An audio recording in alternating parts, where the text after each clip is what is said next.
Greetings and salutations, everybody, and welcome to the Static Screen Podcast, your podcast for movies, TV, and that's about it, actually, because we don't do the other stuff on here anymore. But anyways, this is the last show for I was about to say 2013. It's actually episode 13, the final show for 2015. Wow, I'm tired, folks. But joining me once again is for the last time this year. It's ECW James. What up, everybody? Thank you for joining us once again. And today's show, well, we don't have any news to talk about, but we're going to take a look back at the year that was 2015. The highs, the lows, the in-betweens, and, well, one particular anime that turned us into sobbing children, pretty much. Mm-hmm.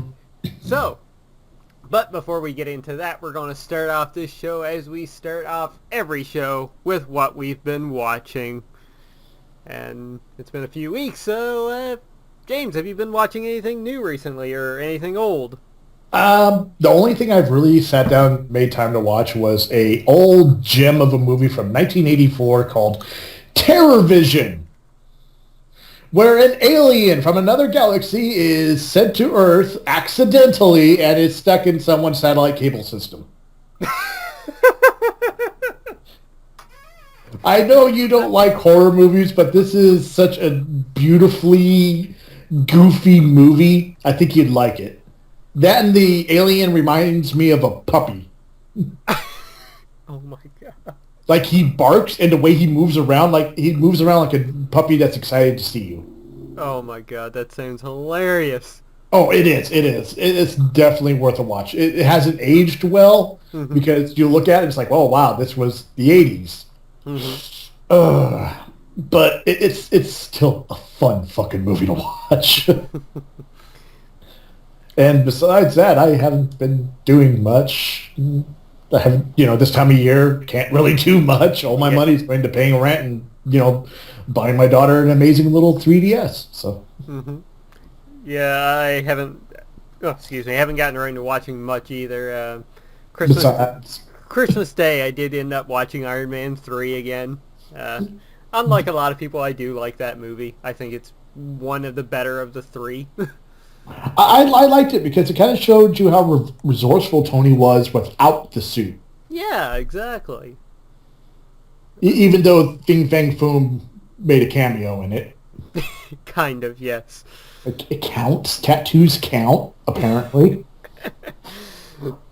I didn't have it on the list here when we started, but last night I actually got around to watching Project Almanac, the handheld footage time travel movie, which was okay. It was alright. Bunch of kids discover plans for a time machine in one of their basements that was being made by their father, and they put it together, get it to work, and start to fuck up the time stream. So it's a bit of a thriller. I believe it is classified as a thriller, something else, or a documentary, the first-person film type shit. Yeah. That kind of movie. But I thought it was okay. Wasn't, good, and it wasn't horrible either. As the guys over on the Weekly Planet podcast would call it was just a movie. Just a movie. But you know what wasn't just a movie? Tell me, what wasn't just a movie? Star Wars: The Force Awakens. Oh my fucking god. I have seen it 3 times now. I saw it on the 17th. I saw it on the 20th, I want to say. No, the 19th, sorry. And I saw it again on Boxing Day. God damn, they did this movie so good. So good.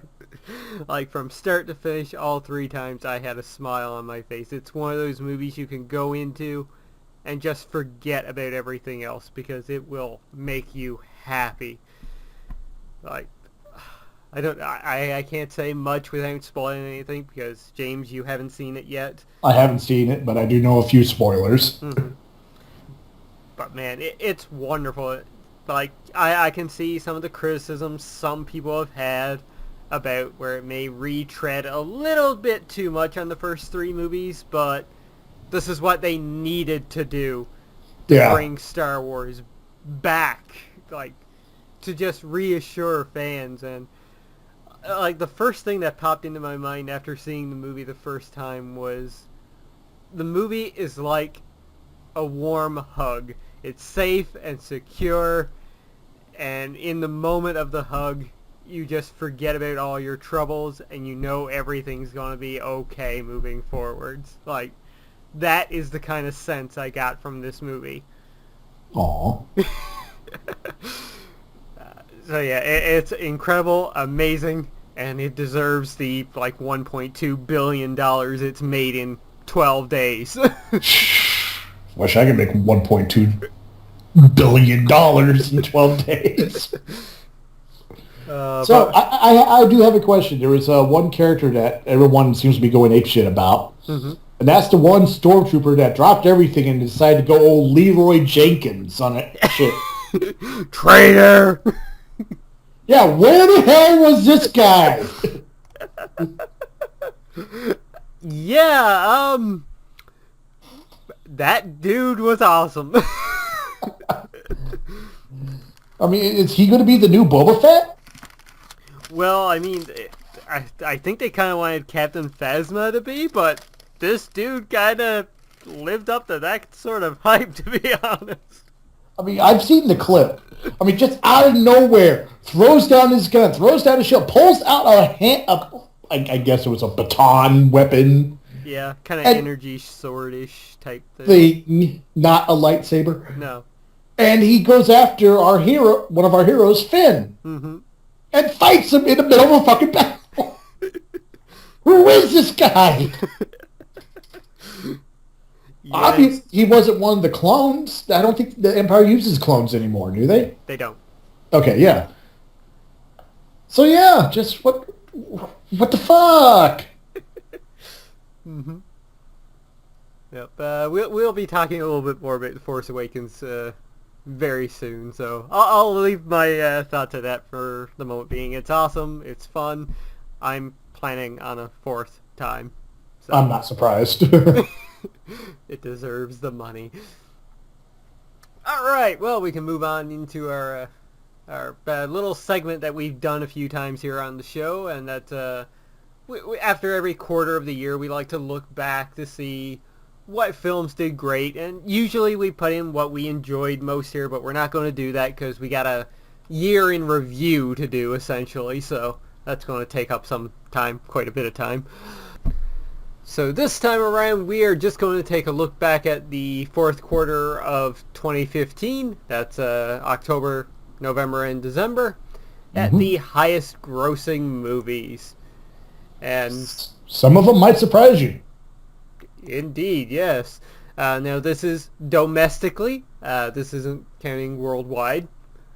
So, at number 1, we have Star Wars: The Force Awakens, raking in all of the money. At number 2, we have The Hunger Games: Mockingjay Part 2, which sits at $267 million right now.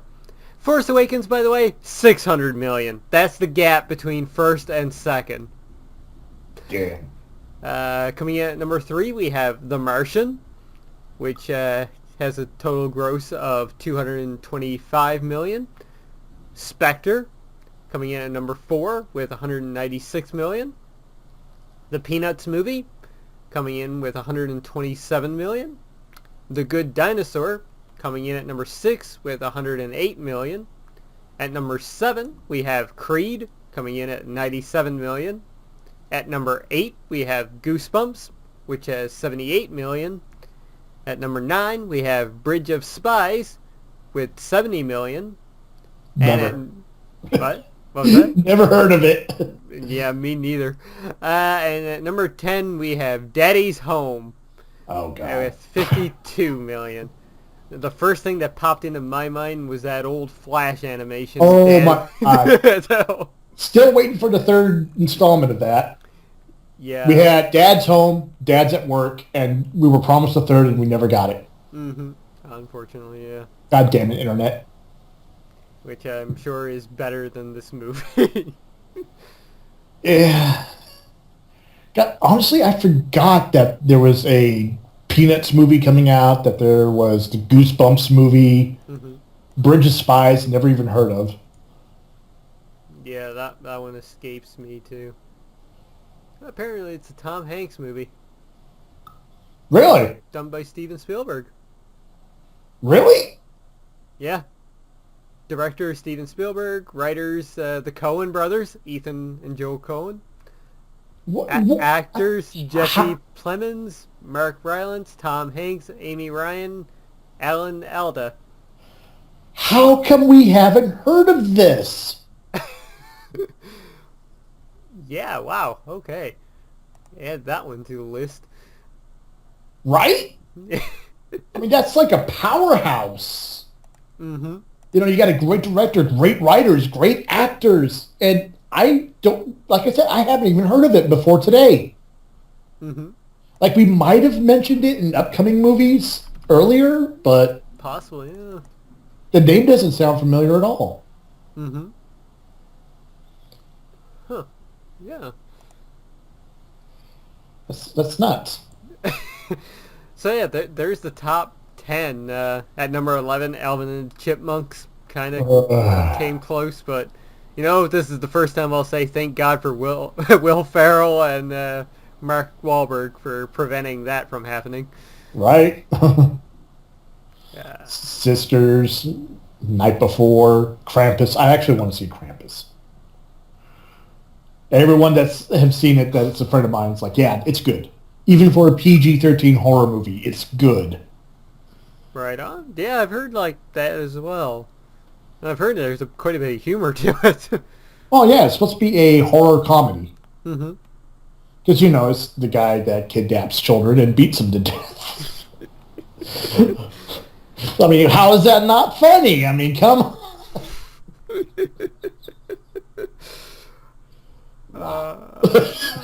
Yeah, where to go from that? We have Pan. Oh, yeah, where Captain Hook and Peter Pan were actually childhood friends. Yeah. Sorry, after seeing Christopher Walken as Captain Hook, I don't care anymore. Yeah, remember that? Oh, do I The live action, live broadcasted musical of Peter Pan? And it bombed. Yep. It bombed so hard. Let's see. I actually wanted to see a Last Witch Hunter and Crimson Peak. Last Winter Hunter being the most recent Vin Diesel movie, where he plays like the Witcher. Yeah. Basically, that's essentially, wasn't it? Yeah. Crimson Peak is a Guillermo del Toro horror movie, but it's more suspense. Mm-hmm. It's about ghosts and stuff like that. And Guillermo del Toro is brilliant when it comes to ghost stories. Mm-hmm. Matter of fact, once again, I know you don't like horror films, but watch The Devil's Backbone. Okay. Not Devil's Backbone, Texas, which is a movie on Netflix, which has nothing to do with the movie. But Guillermo del Toro's Devil Backbone. It's in Spanish with English subtitles. It's a beautiful movie. You'll love it. Trust me. Alrighty. I will take your word for it. I'm looking down through the list here, and I just noticed something. At number 30, we have Point Break. I forgot that was out this year. Oh, I didn't. Because it came out on Christmas Day, and nobody wanted it. Nobody wanted it. No. Seriously. See you on Netflix in about 2 months. 2 months? It'll probably be out in 2 weeks. I mean, come on, it only did, what, 12 mil? Yeah. And that movie definitely had a bigger budget than $12 million. Oh, yes. Okay, it doesn't say the production budget here on Box Office Mojo. But it's a Warner Brothers movie, and it's a remake of a beloved 90s movie. Hateful Eight. don't care. And apparently a lot of other people didn't care. Yeah. Yeah, I've heard it's one of those movies that's like divided right in the middle. You either love it or you hate it.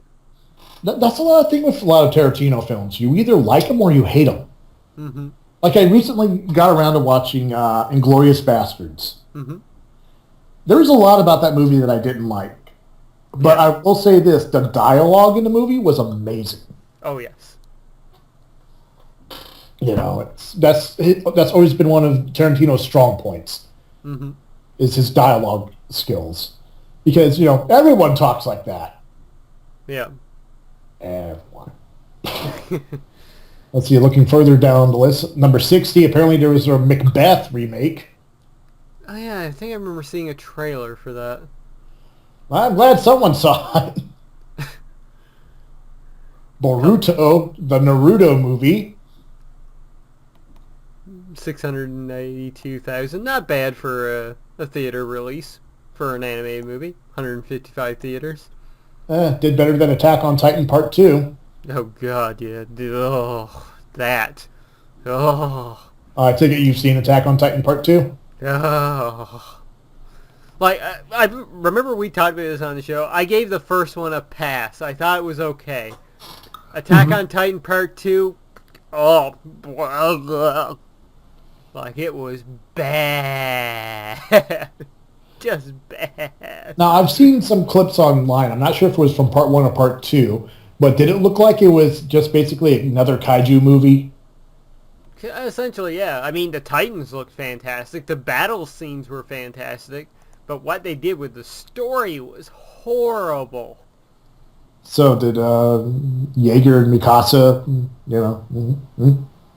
No. Nudge, nudge, wink, wink. No, they didn't. A little bit of biting the pillow. No. If they did that, probably would have made the movie better. Which is weird because they're like brother and sister. Essentially, yeah. Yeah, they really put that romance like a bit more front and center in this, though. Like, they clearly showed, like, yeah, they have feelings for one another. And she's pissed off at him because he let her get bit by a Titan at one point. Wait, that's not how it's supposed to work. Yeah, exactly. Mikasa's the strong, silent type. Uh-huh. That makes no sense. Nope. She's supposed to have abs of fucking steel, at least according to all the art I've found. Alright, well, I guess that's a good look back at quarter four. Before we do move on, though, I just realized this is the, last day of January. Hopefully this does go up on go up on December 31st before the new year rings in. Fingers crossed. So you know what that means, don't you, James? Movies of January!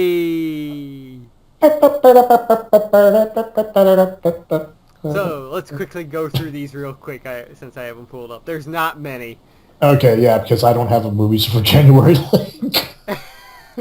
It's not in notes. Yeah, I kind of forgot. I realized that while we were beginning. Alright, so, January 8th, we have The Forest. By Jason Zeta. No idea what that is. It's a horror movie. Horror movie based on the suicide forest in around Mount Fuji, Japan. Okie dokie. It's creepy as fuck. All right. January 15th, we have 13 Hours, The Secret Soldiers of Benghazi by Michael Bay. Avoid at all costs. Yeah. Norm of the North by Trevor Wall. And Right Along 2 by Tim Story. They made a sequel.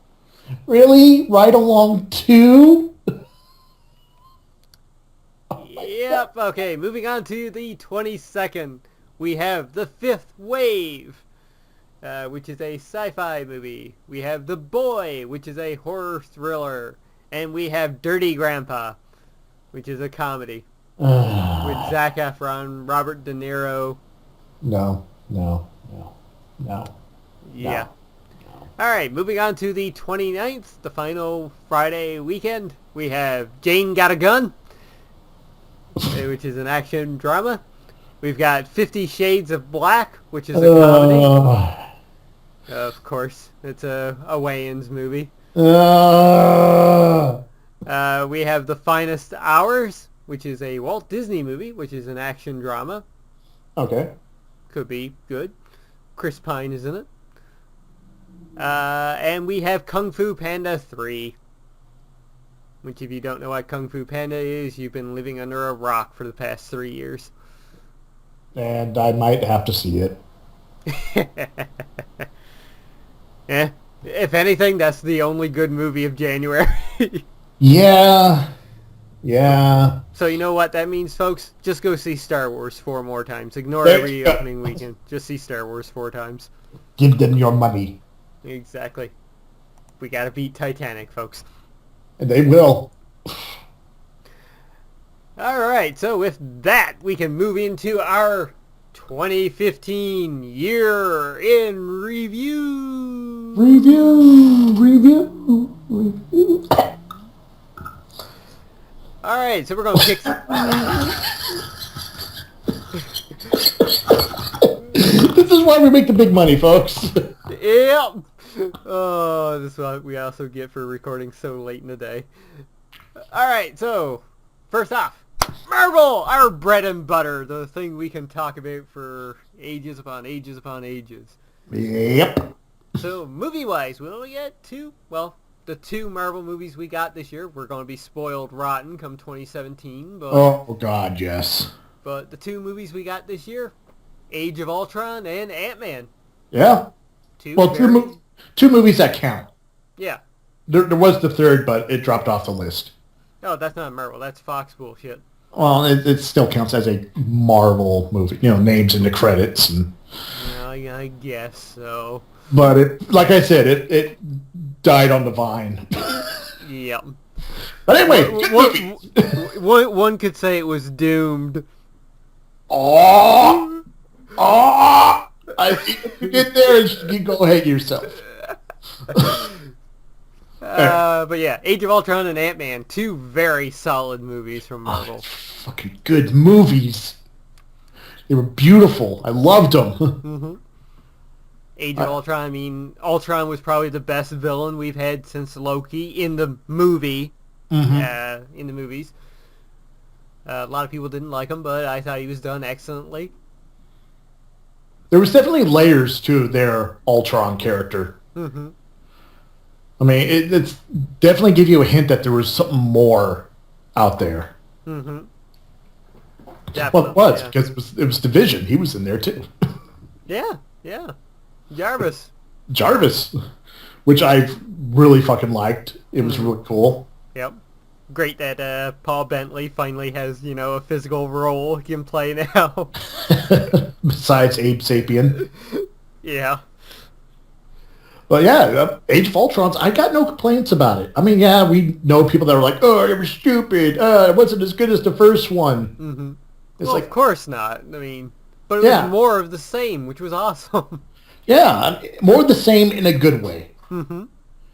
I mean, yeah, there was a lot of controversy, surrounding Black Widow because, oh no, she wants to be a girl. Mm-hmm. It's like, oh my God, heaven forbid that someone that was raised from pretty much birth, who doesn't have the ability to have children anymore, who's always grown up around murderers, spies, and freaks of nature, heaven forbid they want a normal life. Mm-hmm. Yeah, God forbid. It's like, why David Banner? Why not? Mm-hmm. He's probably the closest thing she can relate to. Exactly. I mean, he's a guy who has this incredible power and is terrified of it. Mm-hmm. It makes sense. Yeah. And we got the introduction of a good Scarlet Witch and Quicksilver, showing that some of the mutants can be saved. I'm just waiting for the day Fox just gets off its fucking high horse and just, hey, let's make money. Yeah. Get Kevin Feige and that box of donuts in there. Yeah. Just coming in with donuts. Money. And then Ant-Man showing once again that Marvel can do anything. Yeah, I mean, what else good can we say about this movie? I mean, everyone was doubting. They were like, "Oh my God, this is going to be such a disaster." You know, it's not going to be the Edgar Wright movie we deserve. And you're right, it's not an Edgar Wright movie. It's a Marvel movie. Yeah. And it was really good. They saved it. And they, in my opinion, I think they made it better. Mm-hmm. Yeah, me too. Like, compared to what was rumored to be the Edgar Wright vision for the movie, would have made no sense and would have taken away from the character. Right. And that's one of the things about the new Marvel projects. They're very character-driven. Mm-hmm. You know, I mean, look, for example, just over the past 2 years, Winter Soldier. How character-driven was that? Yeah, very much so.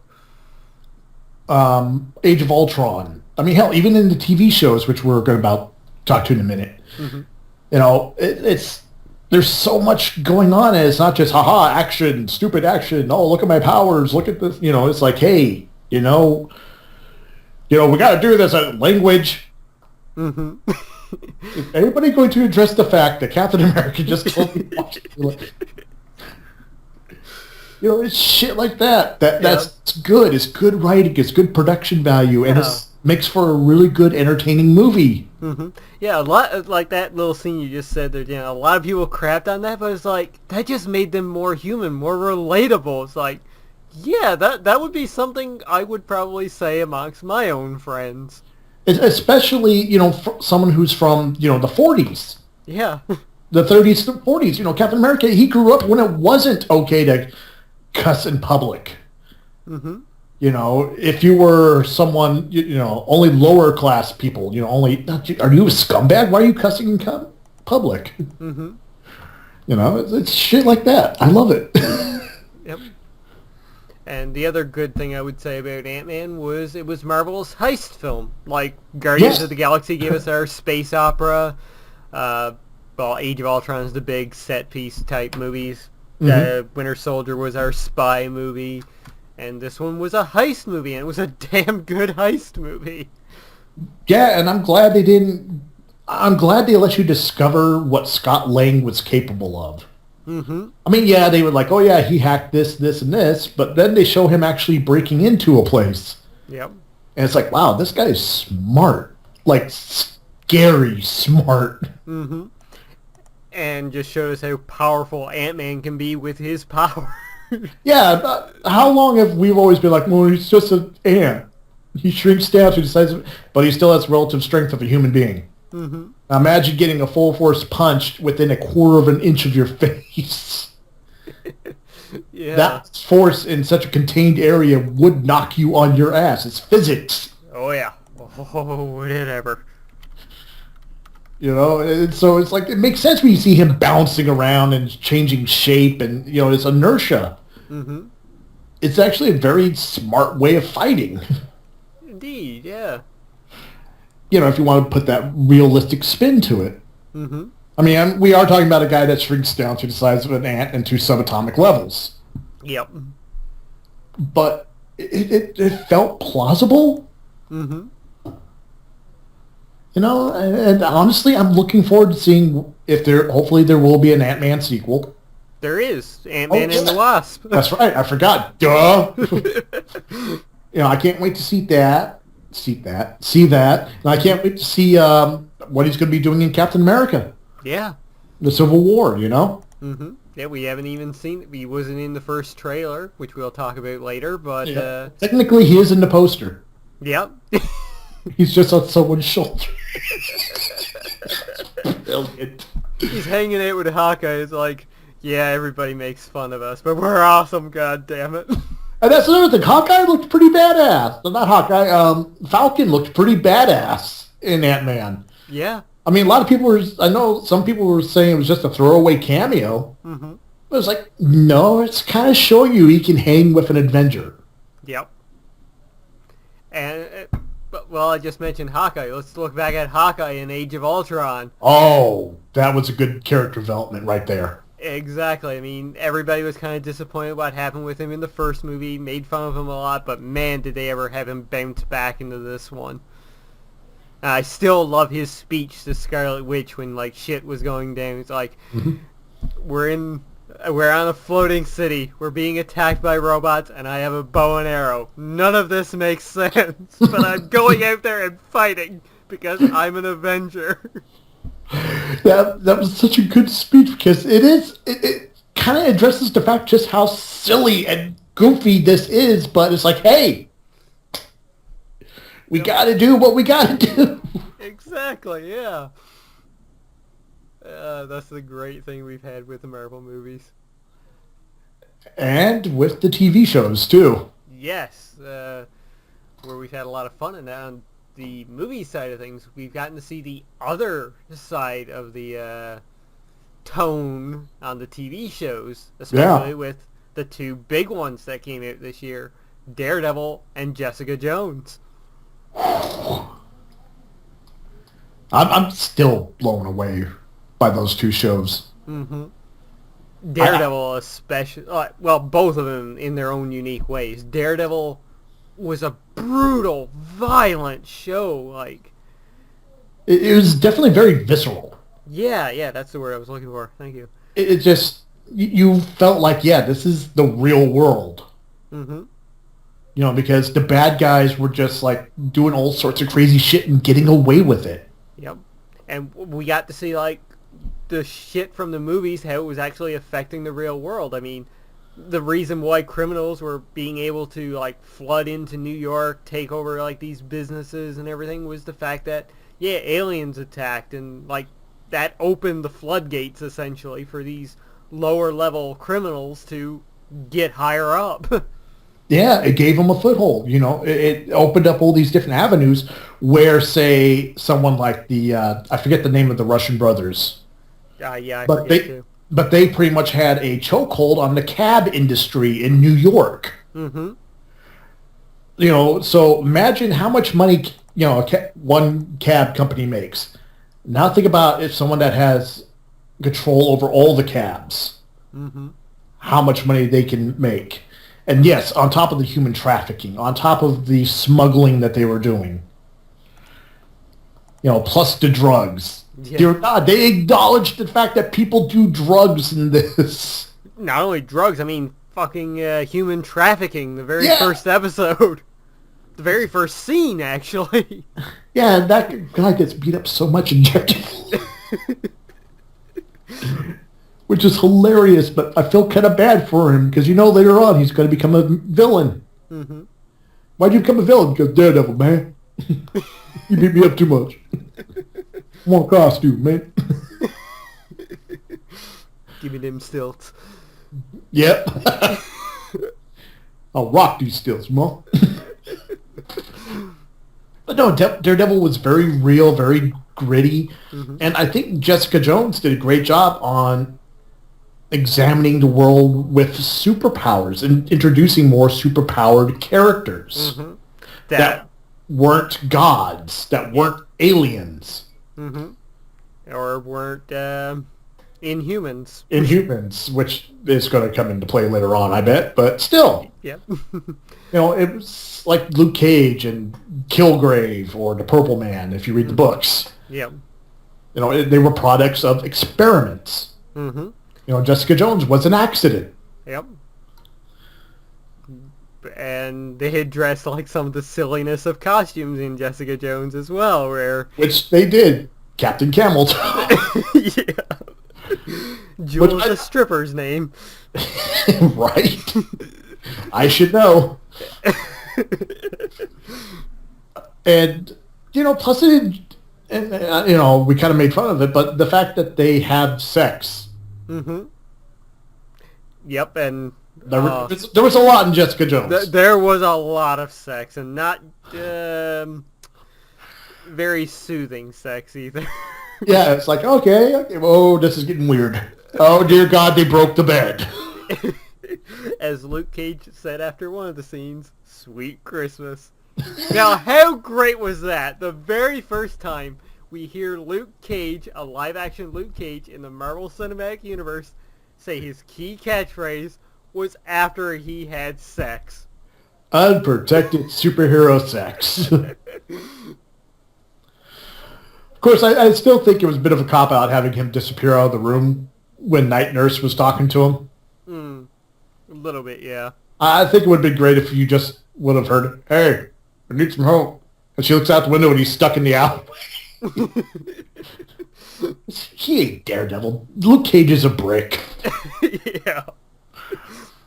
And we love like the way his fight scenes went too, where it was just like, oh come on, you're doing this again. Yeah, that was another thing. Daredevil had some amazing choreography, which is expected from a character of his caliber. Yep. Luke Cage and Jessica Jones, they weren't like Jessica Jones had a bit more of an edge because she had some more training in the fighting area. Luke Cage, he was just a brawler. Yep. He was just swatting away flies, essentially. Exactly. Jessica Jones, she had a bit more of a, okay, if I hit him in the knee, he'll drop. You know, if I punch him here, he'll go down. You know, it's little things like that. I mean, I would have been more disappointed if she jumped in and started doing crazy kung fu. Yeah. And all that other shit. But no, she didn't. Yeah. And at one point, she was getting her ass kicked by another villain. Yeah. Who had all the military training and stuff. Yep. Oh my God, I can't wait till next year. I know, right?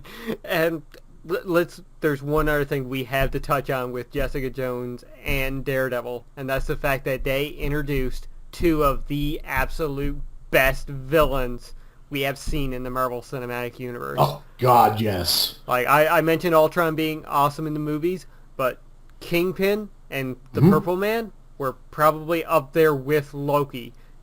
Completely different kinds of villains, but both of them so freaking awesome and dangerous. Yes.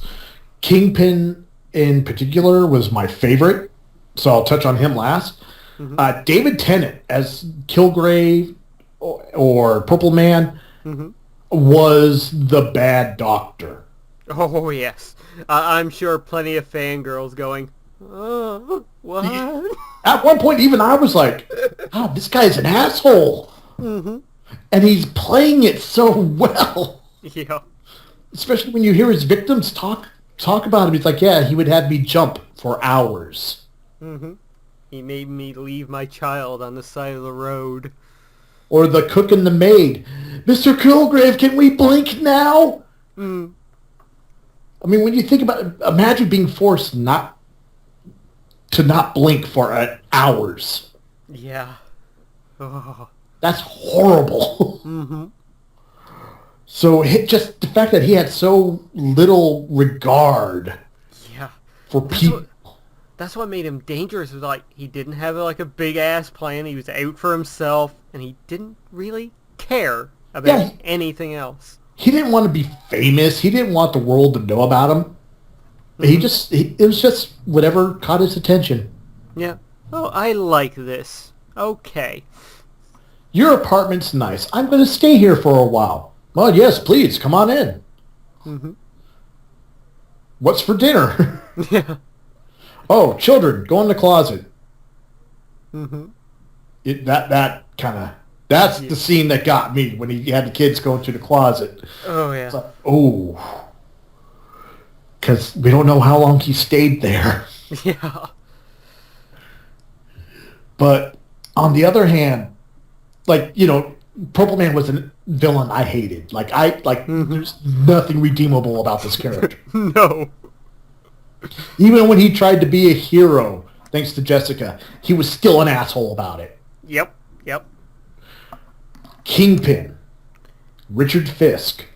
Near the last 2 episodes of Daredevil, I was rooting more for him than I was for, you know, our favorite blind lawyer. Because at that point, he just wanted to get out of the town with the woman he loved. Yep. That was it. He didn't care about his empire anymore. He didn't care about the money. He's like, I love this woman. I got to get out of here for her. I wanted him to get away. Yep. That was the thing about Kingpin. Like, his whole story, like, at some point you were like, man, this guy is vicious, he's brutal, he's, like, evil. But the flip side of the coin is, like, I kind of see why he is this way, and we've learned about his past, like, yeah, this is kind of understandable, and in his own twisted way, he was trying to save the city. Yeah, he was. He honestly believed. See, that's a good thing. A good villain has motives that he believes are 100% true. Mm-hmm. I know I love talking about Guillermo del Toro, but if you look at Hellboy 1 and 2, the villains in that one, in part 1, it was Rasputin. Mm-hmm. Rasputin wanted to destroy the world. Fine, whatever. You know, typical bad guy thing. Yep. But his reasoning behind it, he's like, no, I'm not killing people. I'm saving them. All the innocent people that are going to die because of this, they'll be going to paradise. Mm-hmm. They won't have to live with this anymore. Yeah. You know, that's an honorable thing. He's like, no, I'm helping these people. In Hellboy 2 with Prince Neruda, he was trying to save his people. Mm-hmm. The elves were a dying race, and he's like, no, I have to do this to save my people. Mm-hmm. If I don't, we're going to go extinct. Yeah. So, you know, it's motives. Kingpin, he had a horrible fucking childhood. Yeah, boy, did he ever. Like, we don't even know what happened to him on the farm. Mm-hmm. Because, you know, but we know that he killed his father. Yep. After being abused for years by his father, watching his mother be abused. He killed and then, without a second thought, his mom's like, okay, hand me the saw. We got to get rid of this body. Yep. And hacked him up in front of little Richie. Yeah. Wow. Yeah, that was an intense episode. Yeah, it was. Especially how it foreshadowed that every time he saw himself in the mirror, he didn't see himself. You know, he didn't see the man that he had become. He would see that little boy with blood on his face. Mm-hmm. In the mirror every time he looked at it until he found the woman he loved. Yep. And that changed him. That's what gave him the courage to step out from the shadows to publicly announce that, you know, hey, I'm here. I'm trying to do this. Mm-hmm. You know, which was a great fucking plot twist. Yeah. He's like, no, I'm going to expose this guy for what he is. Hi, I'm Richard Fisk. Oh, shit. Well, scrap that plan. You know, it's all the series that I've seen so far. The writing has been really good. Yep. The action has been good. The characters have been amazing. The actors have been amazing. Mm-hmm. That even holds true for more of the family-friendly shows, like Agents of S.H.I.E.L.D. and Agent Carter. Mm-hmm. The stories are good. The actors are good. Yeah. And I love the fact that there is a clear-cut line between the darker Marvel, which we are hopefully, like season 2 of Daredevil, it's going to be fucking crazy. Well, they have the Punisher, so yeah.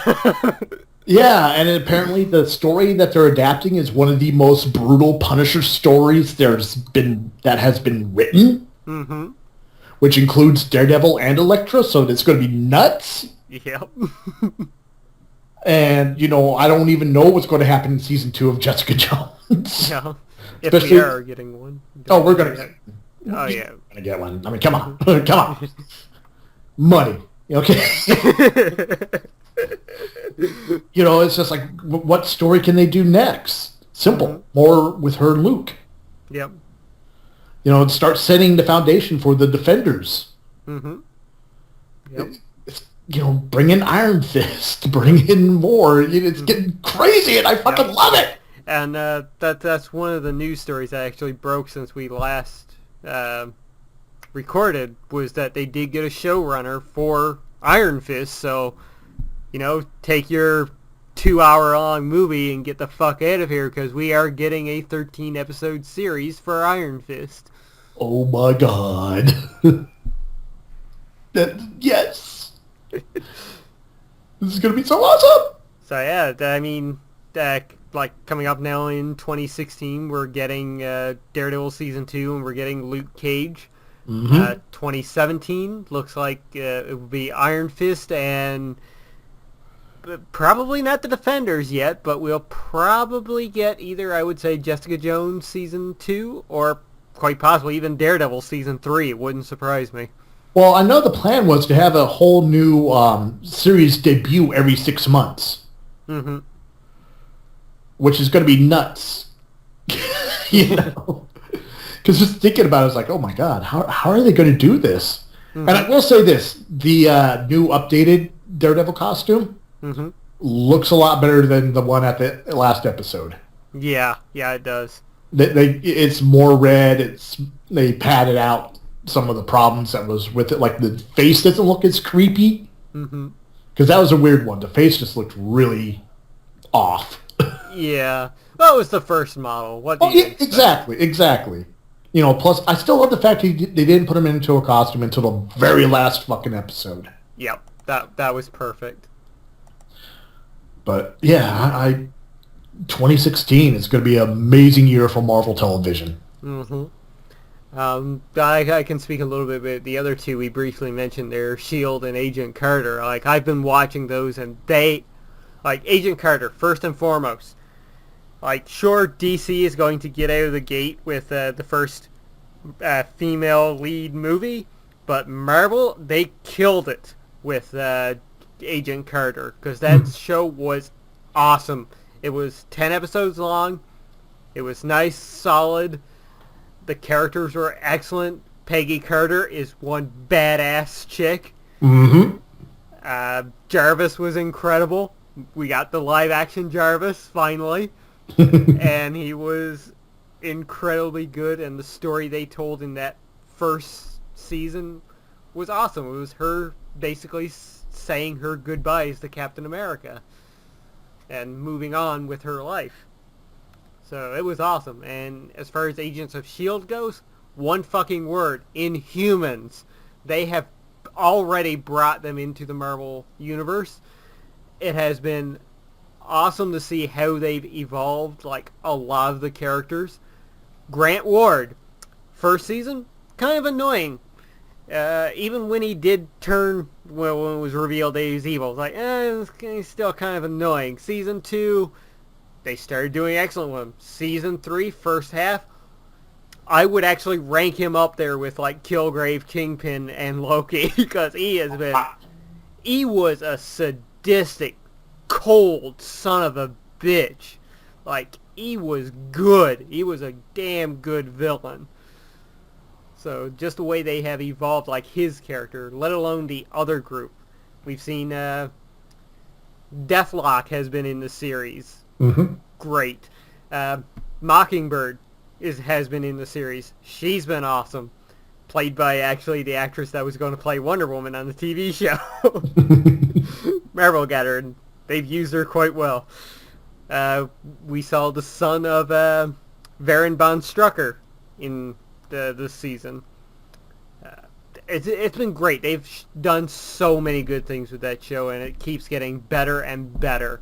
If you have not watched Agents of S.H.I.E.L.D. or you dropped off from the first season, get back into it, because you are missing out.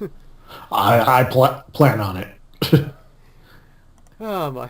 So I guess we should, we talked about Marvel for quite a bit, so I guess we should move on to like some DC kind of stuff, right? Talk about all those live-action DC movies that came out this year. All of those movies. What? This just in. DC has not released any movies in 2015. Which boggles my mind. I don't even think they released any of their side stuff, because I was thinking like, oh, Kingsman, no, wait, that was under the Marvel banner, I believe. Yeah. And we were talking about before we started recording, like, they've only released one animated movie this year? Two animated movies this year, and I've only heard of one of them. Mm-hmm. Yeah, they brought out Throne of Atlantis and Gods and Monsters. Yeah. Both of which I believe have been hit with mixed reviews. Yeah, like I saw Gods and Monsters, and I enjoyed it because I remember reading the book. Mm-hmm. So it was like, really cool to see it come to, animated film. Didn't hear about Throne of Atlantis. Mm-hmm. Didn't. I did watch that one, so I'm like the opposite of you here. I actually did see that one instead of How Gods and was? Monsters. I enjoyed it. It focused around Aquaman. Surprise, surprise by the title. But he was badass into it. There was one moment where he was like sat down eating. They asked him like, "Hey, you can talk to fish, right?" And just stared at him. Was like, "No." I understand their actions or stuff like that, but yeah, or like I can tell them what to do, but I don't talk to them. But it was good. I really enjoyed it, and it was like the story of showing how Aquaman became a part of the Justice League, because this was a kind of a sequel to Justice League War, which kind of rebooted the franchise. Mm-hmm. Though I could have done less with the Superman Wonder Woman romance. Fuck it, Wonder Woman is Batman's girl, okay? Yeah, everyone's on board with that one. I know I am. Because it makes more sense for Wonder Woman to be more attractive. It's like, oh, Superman's a god. Mm-hmm. I'm tired of gods. Yeah. So fucking tired of gods. Oh, look at this human. No superpowers. Just pushed himself to, superhuman levels. Mm-hmm. So yeah, to me that makes more sense. Plus it follows more of the Amazon mythos. Yep.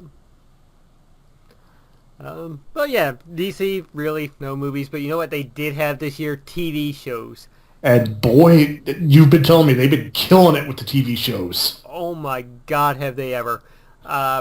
Starting off The Flash. I mean, the second half of season 1 earlier this year was probably some of the most emotional TV that aired. The final episode. If you can watch that final episode and not even shed a single tear, you are one cold-hearted son of a bitch. Kevin Smith, his new channel is up. He put out his reaction of him watching the final episode, and yeah, he is sobbing all the way through. It's like, yeah, I was in the same boat there, because boy, do they ever hit some heavy topics in that final episode. Like Barry going back into time and having an opportunity to save his mother, but other things happen, and it's one of the most heartbreaking scenes you will ever watch. I believe it. And on the flip side of that, on The Flash, we've also gotten things like Gorilla Grodd and fucking King Shark. King Shark! I'm a shark! Which is awesome. Like, Flash is just living it up with the whole superhero stuff. Like, this is the comic books. This is like stuff we've wanted. This is like tearing it straight from the pages of the comic books and putting it on to live action, which DC doesn't want to do for their movies, apparently, from what we've seen so far. It's got to be gritty and real and yeah, real and gritty and yeah. No. It's funny. There are 2 episodes of Fat Man on Batman up where Kevin Smith and Mark Bernard actually talked with, I think Mark Bernard was there as well. But they talk with one of the producers on Arrow, on The Flash and Arrow actually. One of the writers, producers, and it was talking about in season 1 when they were writing Arrow, his co-writer was like, okay, here's the plan. Season 2, we're going to introduce Barry Allen. We're going to make him the Flash by the end of the season, and then next year we're going to have the Flash on TV. This was decided about halfway through season 1 of Arrow. He revealed, like, the only reason they really did Arrow was to get Flash on TV. I'm not surprised. Because I'm not going to lie, that first season of Arrow was really kind of rough to sit through at points. Yeah, it was dark and gritty, but they were like, yeah, we kind of had to do that to, like, they had to do the Nolan vibe to get people interested into it. Mm-hmm. And since then, like, that show has evolved so badass. I mean, the second half of season 3 well, even the entirety of season 3 really focused on Ra's al Ghul and the League of Shadows. Yeah. And in the new season right now, we've got magic going on. I mean, Constantine showed up. Yep. Revived, or brought somebody's soul back from, like, purgatory, essentially. Like, they're going all in right now, and it's amazing. And it's awesome. It is. I love it when a comic book show, TV show, just says, screw it, we're a comic book show. Mm-hmm. Because they don't, it's like, no, this is about a guy who taps into a supernatural force that allows him to run faster than time. Yep. And there was a great moment, like, their crossover episodes this season involved Hawkman and Hawkgirl. Fucking Hawkman and Hawkgirl. And they showed, like, their first lives, like, their original bodies back in ancient Egypt. And we had Vandal Savage, who, yes, was killing them over the centuries. Hawkman, Carter Hall, he even says it one time, it's like, yeah, we're kind of like 0 and 241. Fuck. Yeah. Oh, man.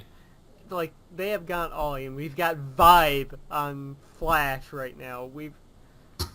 We're getting Killer Frost, I think, coming up now in the second half of the season. We've essentially got, well, we kind of got the guy who does become Solomon Grundy in one of the past seasons of Arrow. It's just so fucking cool, and just seeing the dynamic of the characters.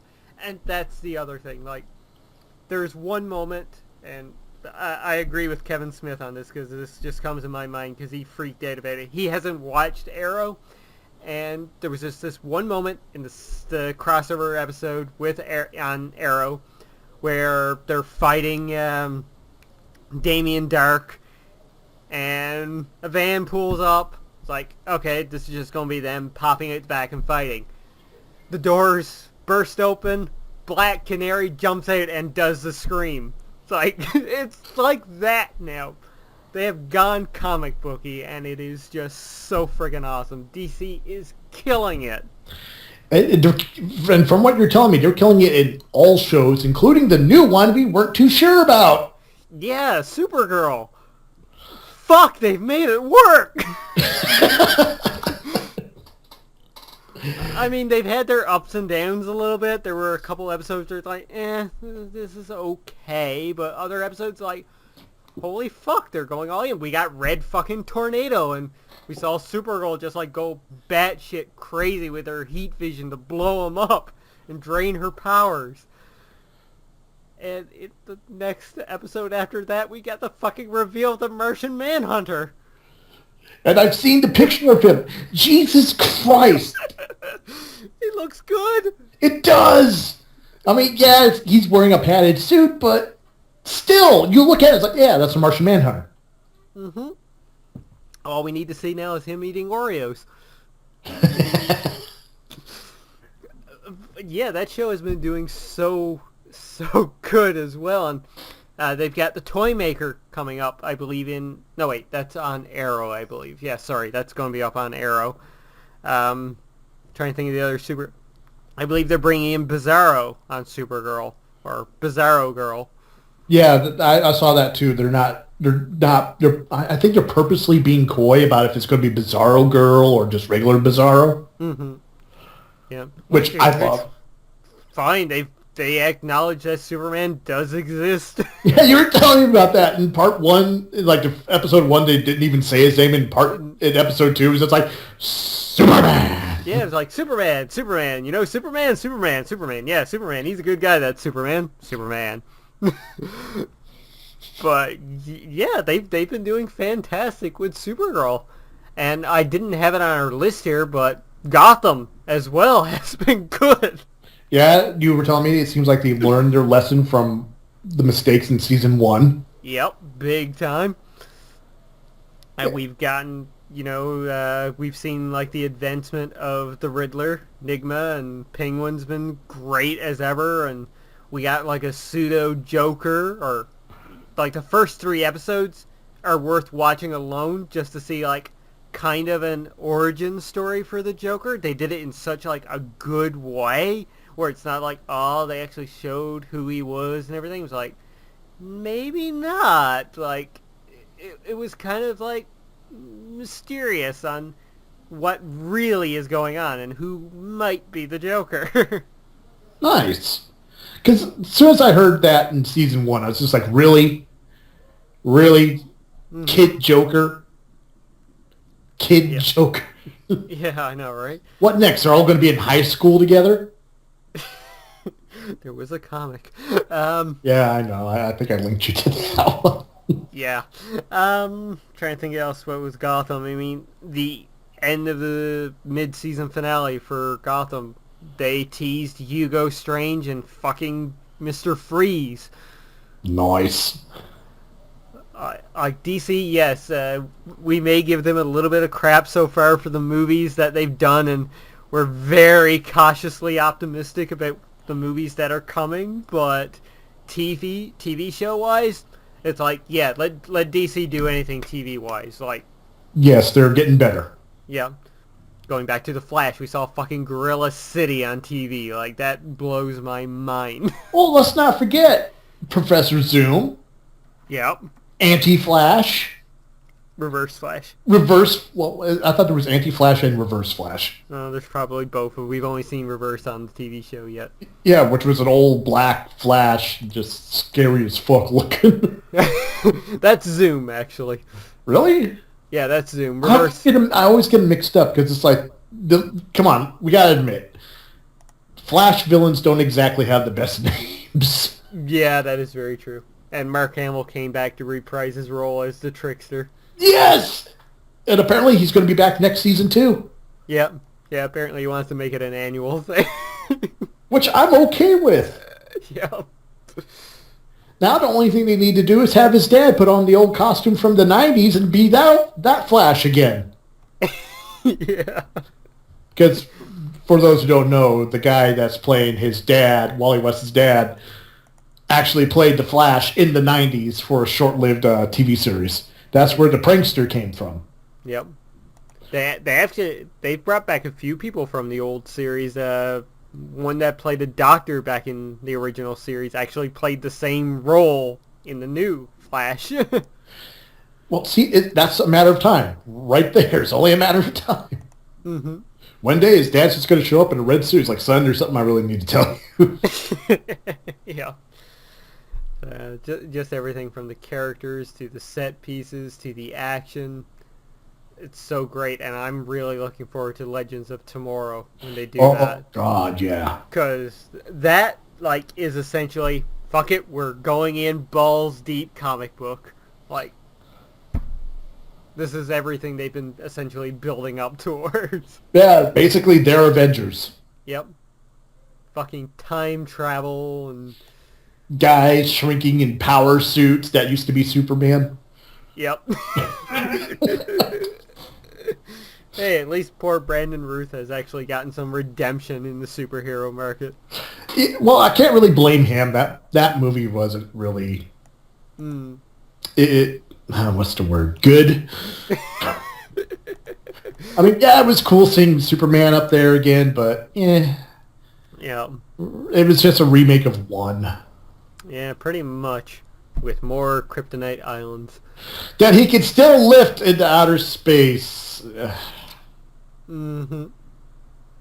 And he screamed like a bitch when he got stabbed. Yeah. Oh my. Uh, But you know, outside of Marvel and DC, there were other stuff too that came out this year. I've heard. Which 2015, I think we can look back at this year and say that, yeah, everything old is new again, because this was the year that we got a new Terminator movie. Mm-hmm. Well, there was another James Bond, but I guess that really doesn't count. Yeah, this happens every other year now. Yeah. We got a Fast and Furious movie that has become one of the highest grossing movies of all time. Right?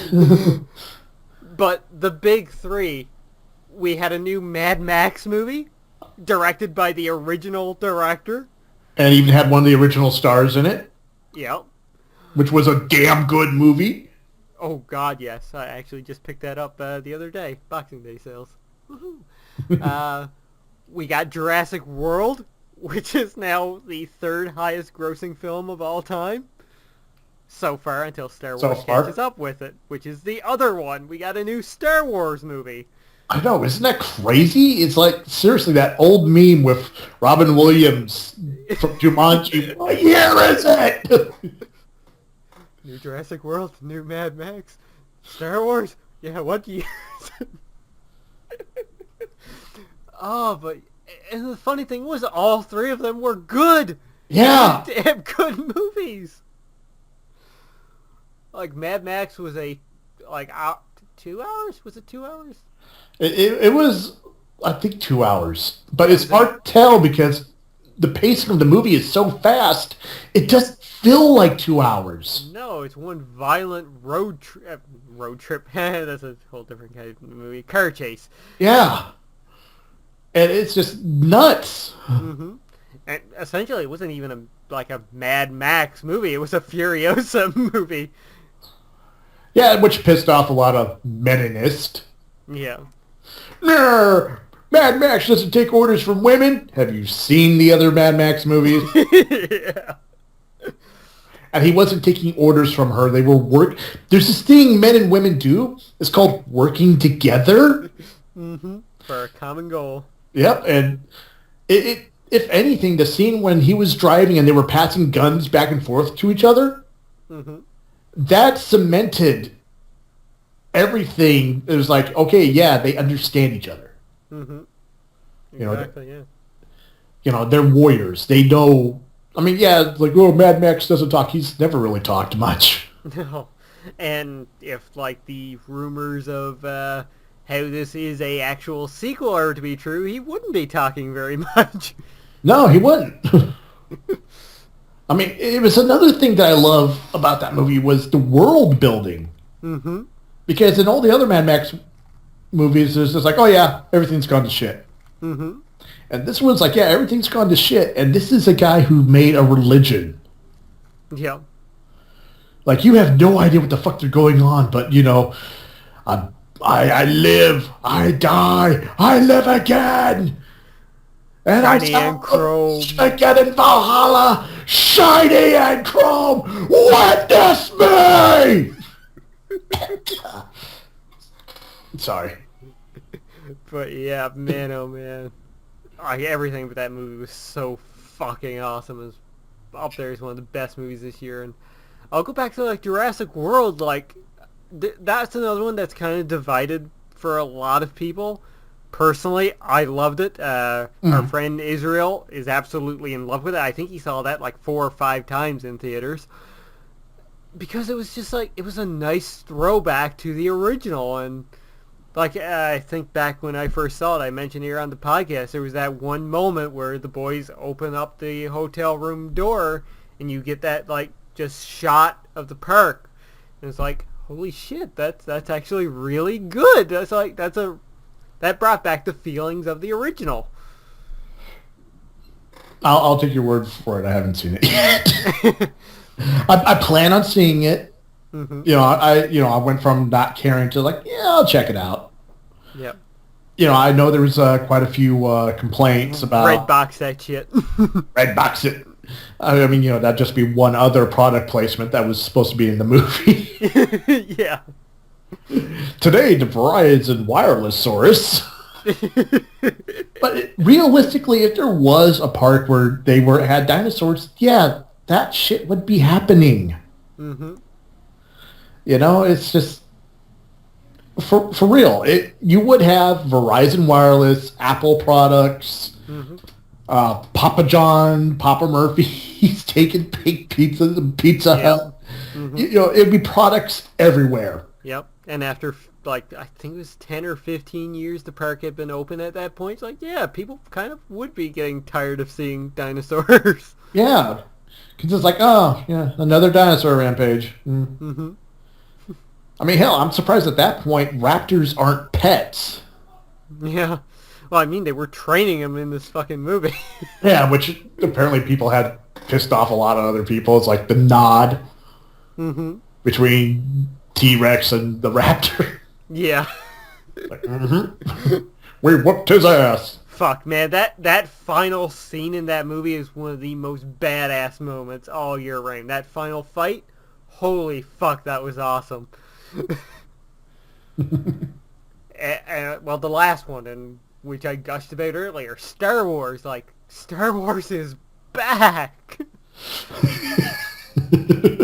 Star Wars! Like, get no more prequel bullshit. It's like, it's back. This is like the Star Wars that I was introduced to when I was like 5 years old. Like, this is like a true sequel, what we all envisioned a Star Wars sequel to be.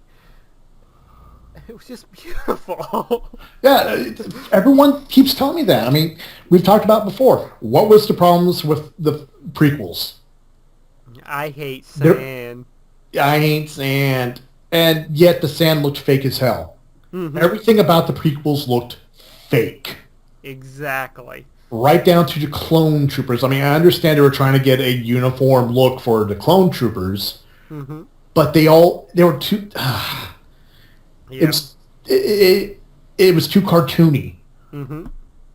You know, a lot of it was too over the top. You could tell everything was green screened, and there was no life to it. There was no soul.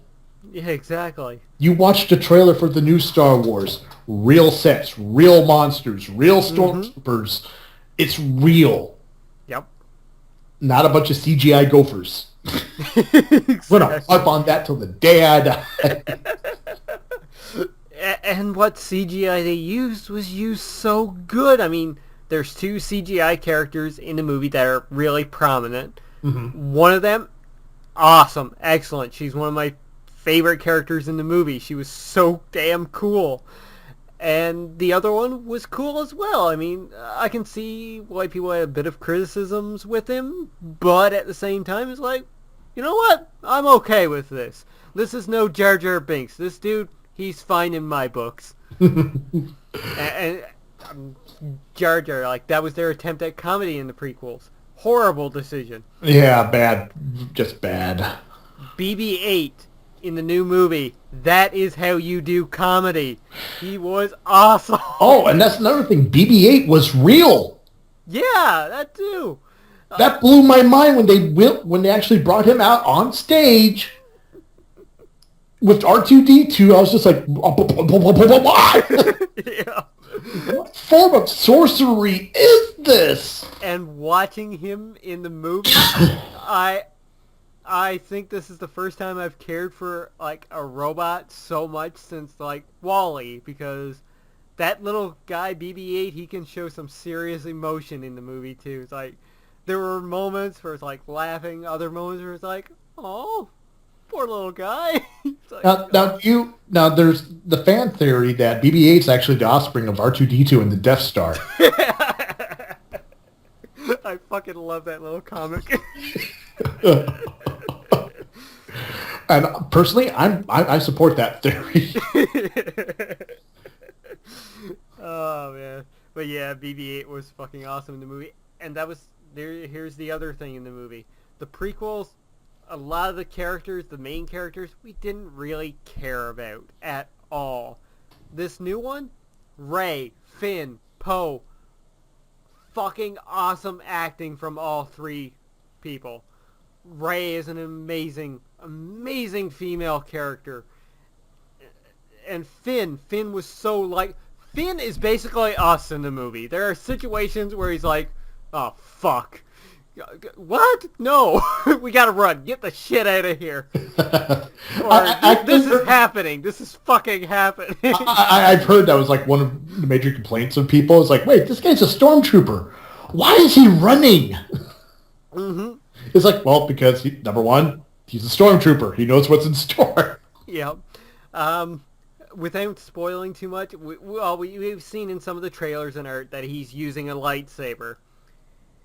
Mm-hmm. Now, in the prequels, we had like the choreography fights, and yes, that was probably the best thing about the prequels for the most part. Yeah, I will give it that. The lightsaber fights were cool. The original movies, like kind of like old samurais, I guess, using swords against one another? Yeah, that was the impression like Lucas wanted to do. It's like, it's two old men, like in New Hope, when it was Obi-Wan and Darth Vader, it was two old men who haven't fought in years. Yeah, exactly. And in the new one, I think the best thing I can equate it to, and I've heard other people say this as well, it's chopping wood. Because it's in the hands, like, Kylo Ren does have some training. You can tell that. Right. He's probably the best equipped with a lightsaber. Finn, on the other hand, it's like handing me or you one with no sword training. We'd just be swinging that thing wildly, like, fucking die! Like, that's essentially what it comes down to. It's like, I have this thing, you're trying to kill me, I'm going to kill you first. I don't care how I do it. I'm not going to be fancy. I'm just going to swing this thing, and if it hits you, it hits you. Yeah, pretty much. It's like Bart and Lisa from that old episode of The Simpsons. Oh, God. Swing their arms and kick. It's like, I'm going to swing my arms and move towards you. If you get hit, it's your own fault. Pretty much. Well, wasn't there a guy from the prequel, Grievous? That was his fighting style. Oh, lightsaber. Spin my arm. I'm undefeatable. Oh, shit, I was defeated.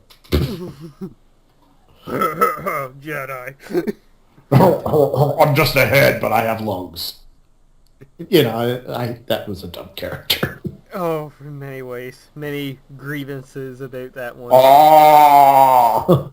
But yeah, Force Awakens is just a magical movie. I mean, going into it the first time, and I'm trying to avoid spoilers or anything, and, well, once you see it, myself, Izzy, and Big Boss, we were planning on doing, like, a spoiler video onto it just to talk about everything in the movie, so once you've seen it, we've probably got to do that. Oh, definitely. Definitely count me in on that one. But I will say this much, like, beginning of the movie, after all the trailers were done, screen goes black, we get the Lucasfilm logo, you get a little tingly feeling.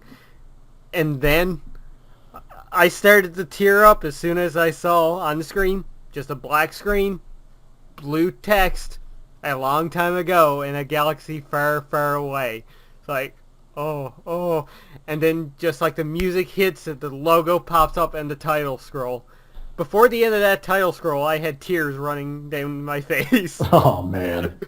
Like, it gets you in that moment where it's like, this is real, this is happening, we are seeing this in our lifetime. It's something new with the characters we love. Yeah, exactly. And that's the thing, like Han Solo, Leia, and Luke in this movie. Chewie, They're too. great. And Chewie, yes, fucking Chewie. Like, everybody was just so happy to be back.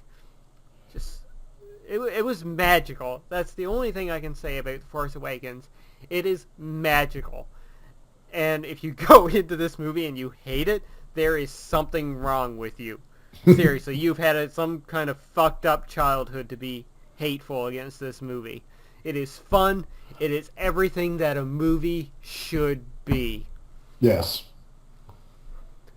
Oh, so the other stuff that came out this year. Yeah. We had like 10 movies that came out.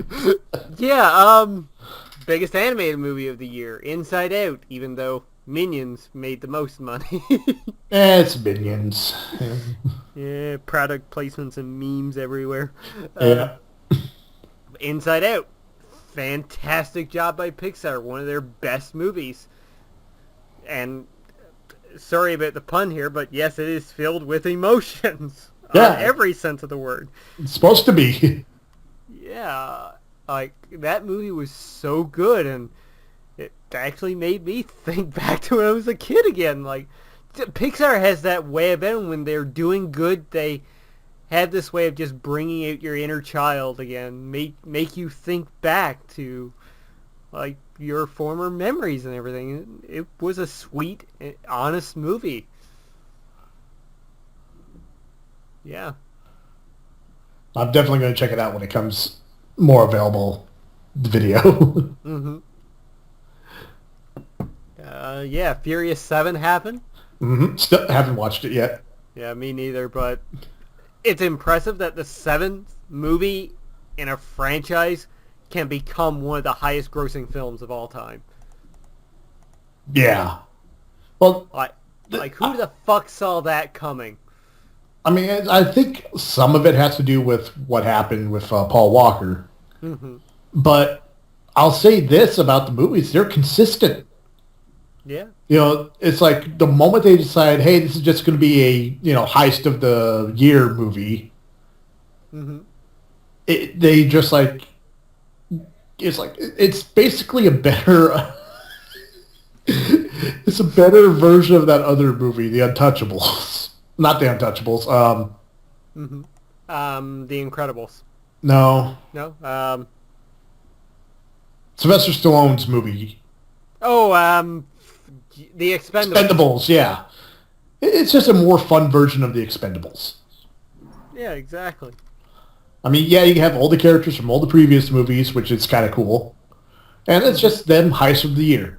What are we going to do this time? Well, we're going to fight this guy. Oh, what are we going to do this time? We're going to fight this guy. Mm-hmm. And they bring in The Rock, and he does a rock bottom on Jason Statham. That's exactly. He flexes out of a cast. Like The Rock should, but... Yeah. Oh, dear God. Yeah, and right now that movie is sitting number 2 worldwide with $1.5 billion. Just, literally sandwiched Mm-hmm. between Age of Ultron and Jurassic World. Yeah. And who's coming up behind real quick? Star Wars. Star Wars. Yes. Let's just make a note here. Furious 7, it's the days in release here. That's what I want to know. Fuck, I don't think it is. Well, it closed officially July 24th. It opened, I believe, in May. And it made $1.5 billion worldwide in that amount of time. Star Wars is sitting at $1.2 billion at the moment, with 12 days in release. Yeah, 12 days. 12 fucking days. That's $100 million a day. That's nuts. And just like domestically, Star Wars, 600,000 in 12 days. 12 fucking days. Just to put that in perspective, Marvel, the first Avengers movie, domestically, in its run, it only made $623 million. Star Wars in 12 days has almost caught up to that. Jurassic World was $652 million by the end of its run. Again, Star Wars, only $50 million out within 12 days. Titanic, $658 million. Granted, that also includes a re-release for Titanic. Yeah. And Avatar, $760 million in its lifetime, and it was in theaters forever. Yeah, I remember. That also does include a re-release as well. So, yes, Star Wars. It's almost caught up domestically within 12 days. What's it going to be like at the end of January? Oh, God. I almost fear to think about it. It's nuts. It's crazy. Yeah. And then, plus the fact that George Lucas didn't want to do this movie. Yeah, exactly. Well, I had different stories in mind about fathers and sons. It was about fathers and sons. Dumb prick. Go play with your Gophers. Okay. Go play in your Jar Jar Binks costume. Other movies. I mean, this year, Avengers: Age of Ultron, $1.4 billion it made. Minions, $1.1 billion. Crazy. And I think Minions is still out in the theaters too. Yeah, I'm pretty sure it is. I mean, it's been out for a while now. It has been in release for 161 days. Yeah, that's a long time for a movie. Indeed. The new James Bond movie, Spectre, $850 million. Maybe a disappointment for some. It's only made 196 million domestically. It's made a 653 million worldwide. The Martian, which was I've skipped over a few. Mission Impossible, which I thought was great this year. The Hunger Games, which apparently is good if you like those sort of movies. Yeah. So The Martian, which was probably my biggest surprise for the year. I fucking loved that movie. Matt Damon killed it in that movie. Such a good, funny movie. And it's actually the first, I think, PG-13 movie that has a vocally hearable fuck said twice. So there you go. You can only say fuck once in a PG-13 movie, but they got away with it twice. Well, given the situation, it's Yeah. under those circumstances that, fuck can be used. Yep. And I'm going to be quite honest with you. That movie, probably one of the funniest movies I've seen this year. The Martian was actually damn funny. I'm in space and I've grown potatoes. Thus, I have colonized Mars. Yeah, pretty much. I am traveling from one point to another. Essentially, I am a pirate traveling through international waters. I am a space pirate. Can't really argue that logic. Nope. 50 Shades of Grey also happened this year. Yeah. Remember when that was going to open up against Guardians of the Galaxy? Well, moms need something to watch. Yeah. Cinderella happened this year. From what I've known, I have not watched it yet. It's on my to-watch list. That was a good retelling of Cinderella. No, like, fancy bullshit, no dark tones. Just a straight-up retelling of the fantasy Cinderella. Yeah, I hate it when they take an old story and be like, oh, let's make it gritty and real. It's like, that's not the point. Alice in Wonderland. Yeah. So, yeah, I applaud that. Ant-Man, of course, which we talked about earlier. Fucking fantastic. San Andreas. A good disaster movie, in my opinion. Also, for the fact that it had Alexandria Daddario into it. Always helps. Yeah. And, of course, they made the, absolute cause to put her into a bikini at one point in the movie. It's like, yep, you've sold me on this movie now. You have to. But yeah, so many fucking good movies this year. And, Terminator Genesis, I enjoyed it. I really haven't heard anything bad about it. Like, even my friends watched it and they were like, yeah, it wasn't bad. Mm-hmm. Their biggest complaint was the spoiler in the fucking trailer. Yeah. Though, granted, that's almost like a Terminator tradition. True. But still, looking back at that trailer, it's like, why would you put that in there? Mm-hmm. That is an actual very key point to the movie. It was, yeah. I guess the last one we can mention, Kingsman, The Secret Service, which came out really early in the year for us over here in North America. Yep. And was actually a good movie. It was a damn good spy movie. It's like, this is what I wanted James Bond to be. Right? It's fucking crazy gadgets and everything. Crazy gadgets, crazy action. Mm-hmm. The one-take scene in the church. Oh my god, yeah. See, I really appreciate shit like that because it's like, it's hard. It's so fucking hard. Mm-hmm. But yeah, such a fucking good year in movies. Yeah.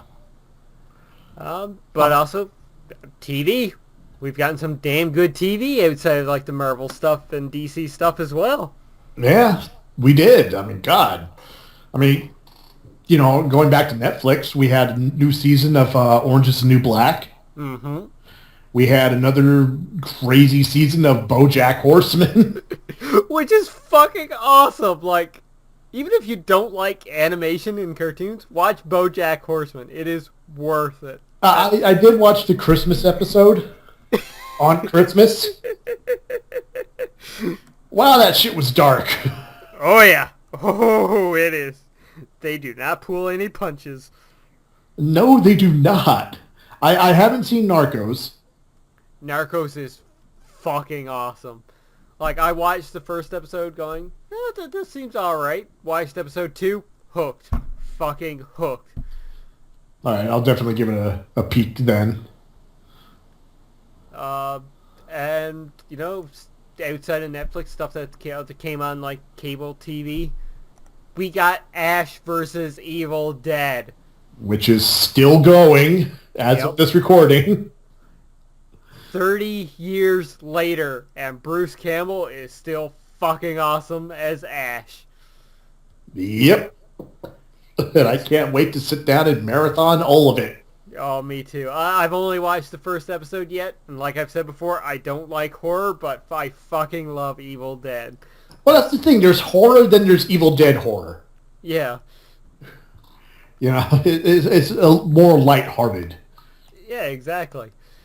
It's groovy. I mean, it's still bloody as all hell, but at least you get a good chuckle out of it. Yeah, exactly. We also got the spin-off to Breaking Bad, Better Call Saul, which was great. I still haven't watched any of it. It's a different tone from Breaking Bad, but it's still very good. The story that they told within the first season was just excellent. Having Mike back on screen again was awesome. Seeing where he came from. Yeah, so good. And The Walking Dead has been good as well. Even the one episode I caught, which was the mid-season finale. Mm-hmm. With all hell breaking loose inside the compound. Yep. And there was a tease that came on Talking Dead after that episode. Just a simple scene. Did you see it? Yes, I did. Yeah, where a couple of our survivors actually run into a biker gang and they're like, yeah, all your stuff, that belongs to Negan now. Shit's getting real in the second half of that season. Oh, yeah. But, of course, I think the two that we can really talk about here, we're going into wrestling a bit. Just a bit, but a different side of wrestling. Yeah, the behind-the-scenes kind of footage. Why don't you talk about the one that you've really watched quite a bit? I've been watching... Which I haven't. Okay, that would be what would we decide the name was? Table for Three, yes. Yes, Table for Three, which is you take 3 superstars, you sit them down, and serve them dinner. That's it. That's Let it. them go at it. And you get 20 to 25 minutes, sometimes 30 minutes, of some great behind-the-scenes stories. Mm-hmm. It is a great fucking show, and I've gushed about it on previous episodes. It's definitely a contender for Show of the Year. Wow. If you are a wrestling fan, this is the shit you need to watch. Like, it made me start liking Ryback more. That's an impressive task to do. Exactly! I mean, like, you find out he's been a wrestling fan since he was 13. Mm-hmm. Even though it doesn't really show in a lot of his performance, but you can see that he got the love. He built up his body. He wanted to become a pro wrestler. Mm-hmm.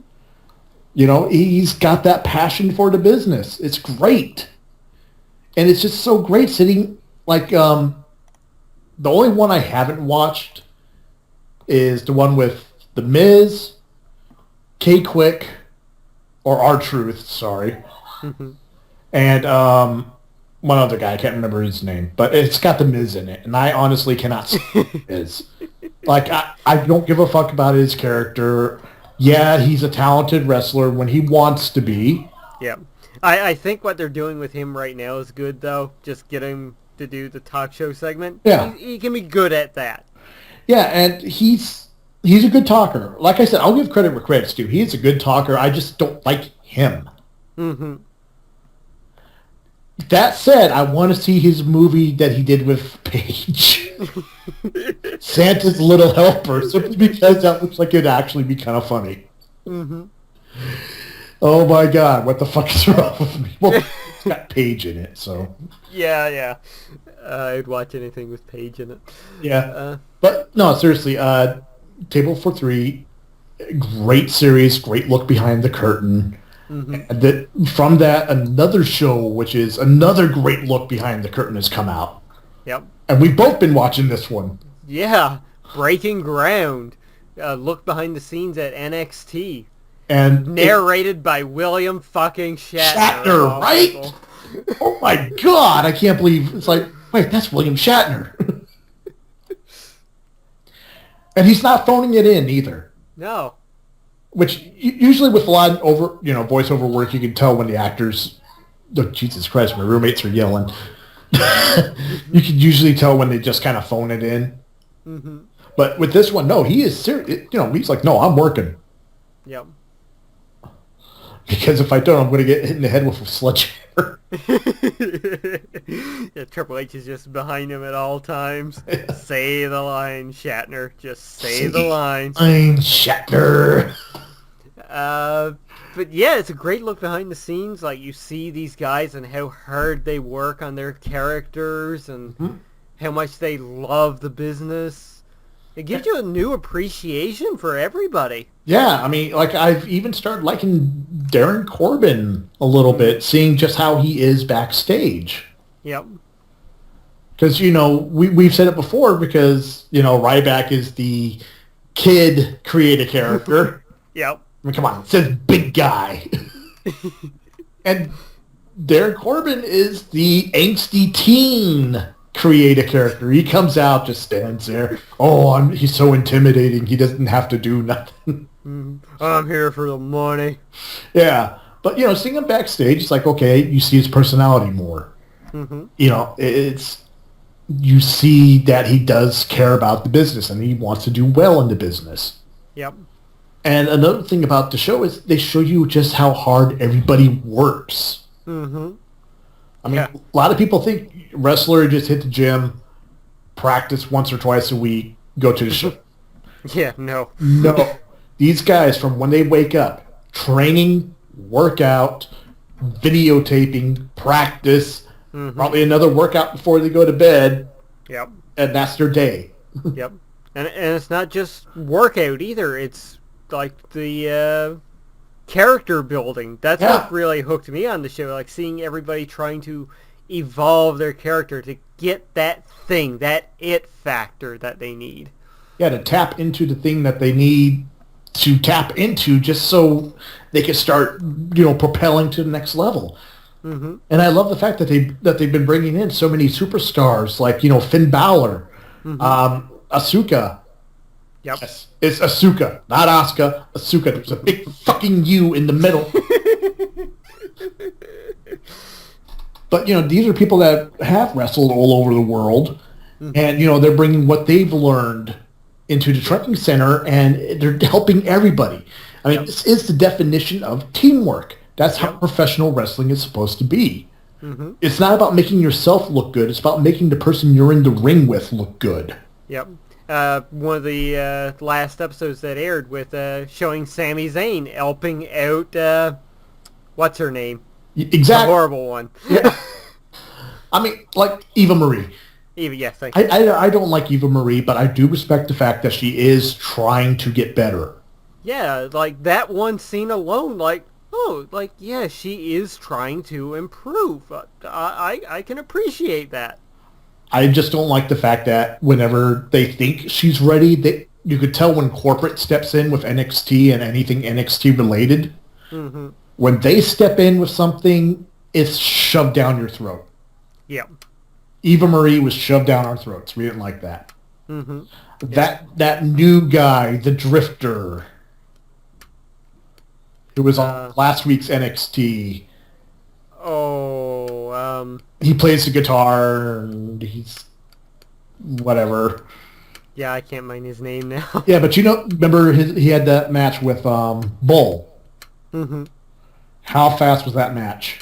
Oh, yeah, that was... Oh. And like then he picks up his guitar and plays at the end of it while his music's playing, which made no fucking sense to me. It's like, okay, the guy's got a good look, he's in good shape, but I don't get his character. Yeah, and you see like people struggling with that. What's his name? Tito? Yeah. Like, he has the look, he has the build, he has everything about him. He's got the attitude. He's just not listening to what he's supposed to do in the ring. He screwed up a drop kick, which could have not only hurt him, but hurt the guy giving it. See, people don't realize that. I mean, yeah, the end of the match is predetermined. Yes, a lot of the people practice their moves. But if you don't, you get seriously injured. Case in point, Seth Rollins. Exactly. One little freak accident, one little misstep, bam, out for 6 months. Yeah, Triple H, several years ago when he ripped his fucking leg muscle off, it severed itself from the bone and just balled up in his upper thigh. Yeah. Seeing that, it's seeing people that have hurt. Look at Vince McMahon just walking down to the ring. Blew out both his knees. Yep. I mean, shit like that happens. And how many times have we seen the "Don't try this at home" where they showed some guy seriously injured? Yeah. It's. I hate using the fake word, the F word as I call it. But there is a level of showmanship. There is a level of theater to it. Yep. But, it's not fake. It's anything but fake. There's nothing fake about falling down. And I'm not. Yeah. I'm done rambling about wrestling. Well, let's talk about some anime then before we get into anime. Wrestling. I watch the animus. I'm a weeaboo now. Now, you've been watching something that I haven't been watching. Yes, One Punch Man. I've heard many good things about this. Many good things. It is literally, like, I mentioned it before, me and Lord X, we come from a mutual background where we met on a role-playing site. A Marvel's role-playing site. So, we got this hunger for, like, original characters and canon characters and this, that, and the other. One Punch Man is basically how Marvel's was. Crazy superheroes, elaborate backstories, and all of us just like, okay, yeah, fine, whatever, 30 words or less, let's get to this. And one superhero who's so supery he doesn't realize how supery he is. Who honestly believes he is the strongest being in the universe simply because he does 100 push-ups, 100 squats, and runs 100 meters every day. And it just all revolves around him and this crazy universe where all these super beings have different ranks and everything. And it's madness, it's insanity, and it's beautiful. And there are many a laugh out loud moments. Like there's times where it's like the villain will be sitting there monologuing, just endless, and our hero says, "You're doing that voice again." What voice? That weird voice you had when you had the helmet on. Stop that. Oh, sorry. It's shit like that. Like another time, another villain was monologuing, and our hero just popped up from underground, and he's like, "What are you doing?" And the villain just stops in the middle of his monologue. "What are you doing?" And it shows the hero. He's like, I got dirt in my belt. Hold on." And he's shaking his belt out and trying to get all the dirt out. And he's like, well, and the villain's just like, oh, okay, take your time. You good? Are you sure? Okay, let's do this. Where was I? Oh yeah, stuff like that. That's just great. It's a great show. I hope it gets picked up for a second season. And that's one of the things about anime this year, which is a big improvement over the past few years, is you're getting so many different types. And Yep. speaking of different types, there was one that you and I have watched. I still haven't finished the whole series yet, but it kind of would be classified as a moe anime. You know, Yeah. the pretty girls. hmm You It know, was probably the biggest surprise like either of us had yeah, watching like the first episode. yeah, because I had no desire. It's like, oh, whatever, never heard of this, don't care. And then you hmm told me about the twist, hmm and then I had to watch it for myself. hmm And dear God, what a twist! Yeah. Of course, we're referring to School Live. Uh, School live. I believe it's Live.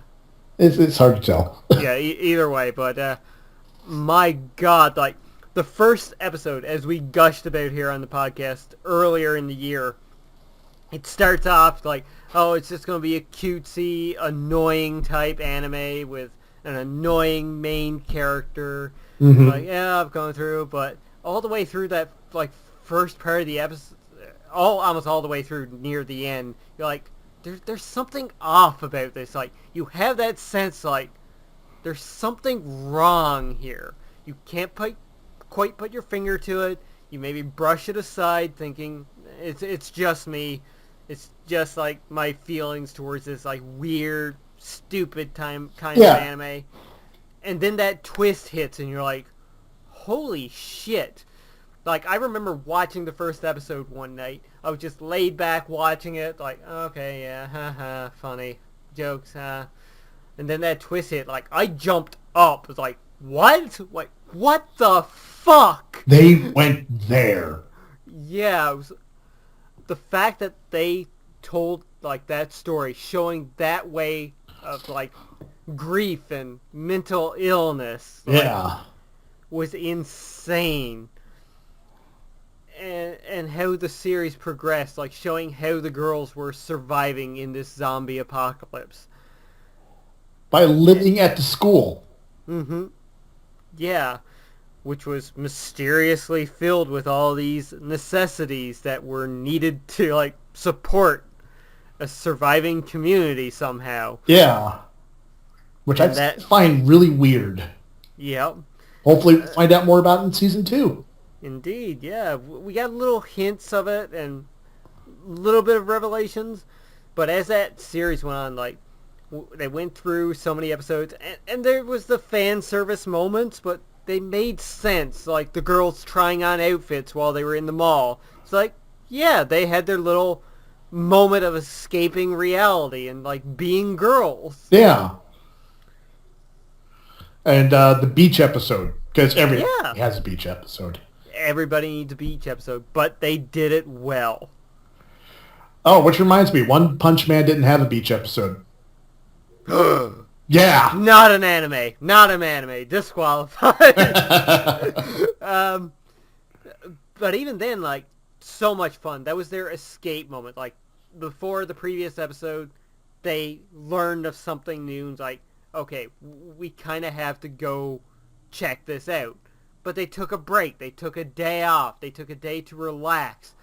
And at the end of that episode was like a chilling moment where Tomomaru, the dog, escapes from his leash, runs down to the area where they're going to check it out because he hears something, and you see like a character that has been like referenced throughout the entire show.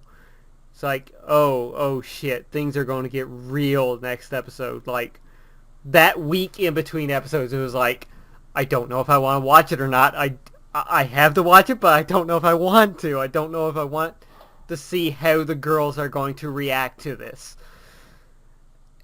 And from that point on, oh my god, I don't think there was an episode where I could keep dry eyes because it went to some fucking emotional levels like never before.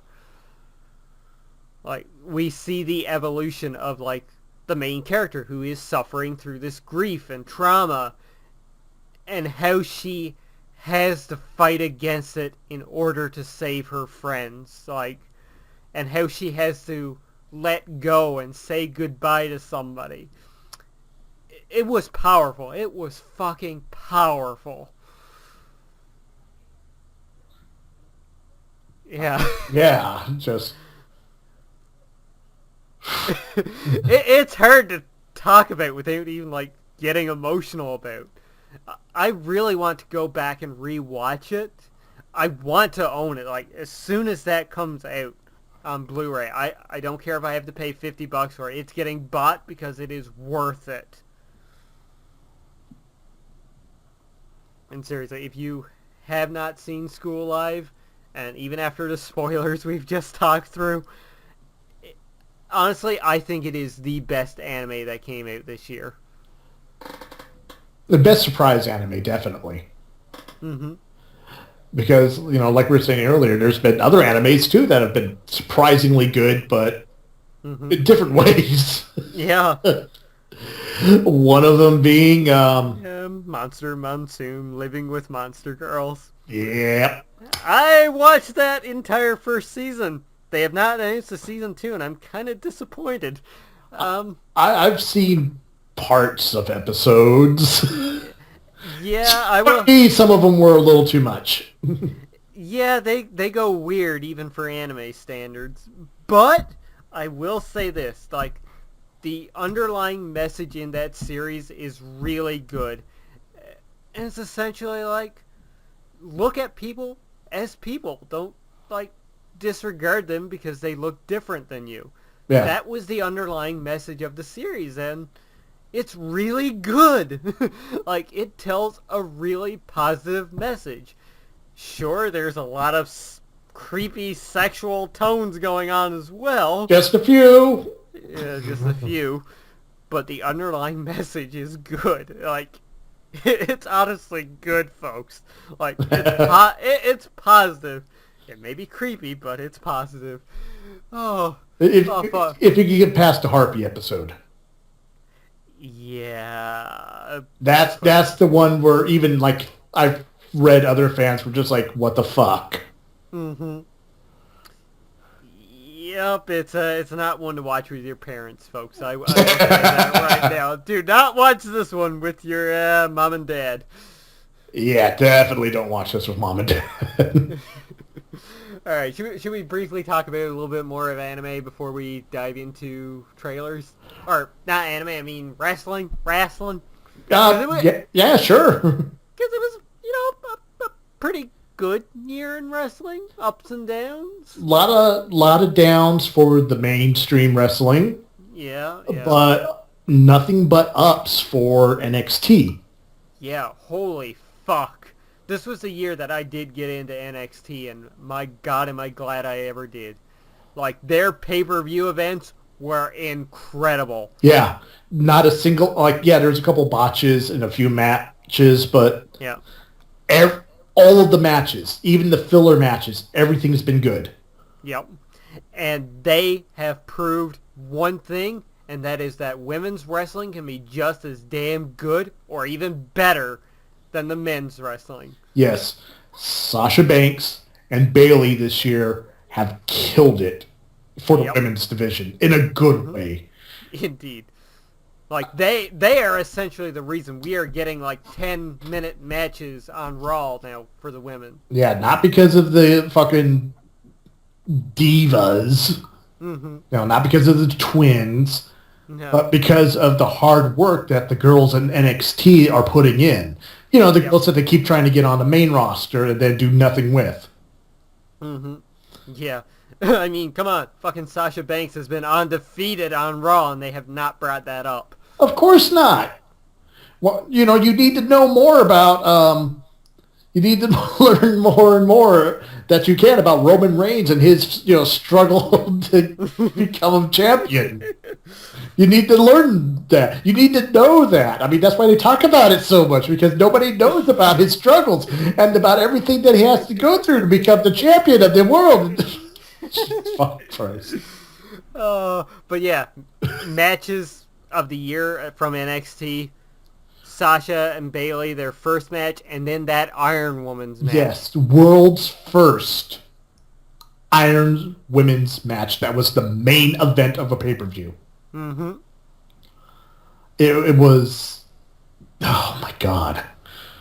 Like, I remember me and my roommate, were watching it, and we stood and applauded afterwards. Mm-hmm. Yeah, it was worth an applause.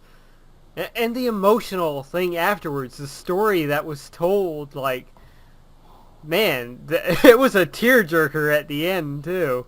Yeah. I mean, it's just, they're doing so much right Mm-hmm. with NXT. Yep.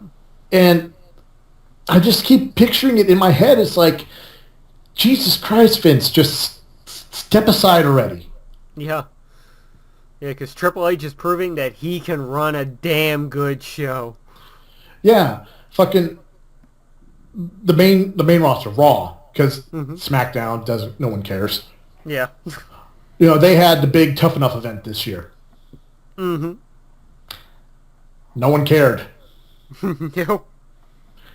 You know, meanwhile, the network, NXT, they're doing Breaking Ground. Mm-hmm. And it is a better reality show than Tough Enough ever was. Mm-hmm.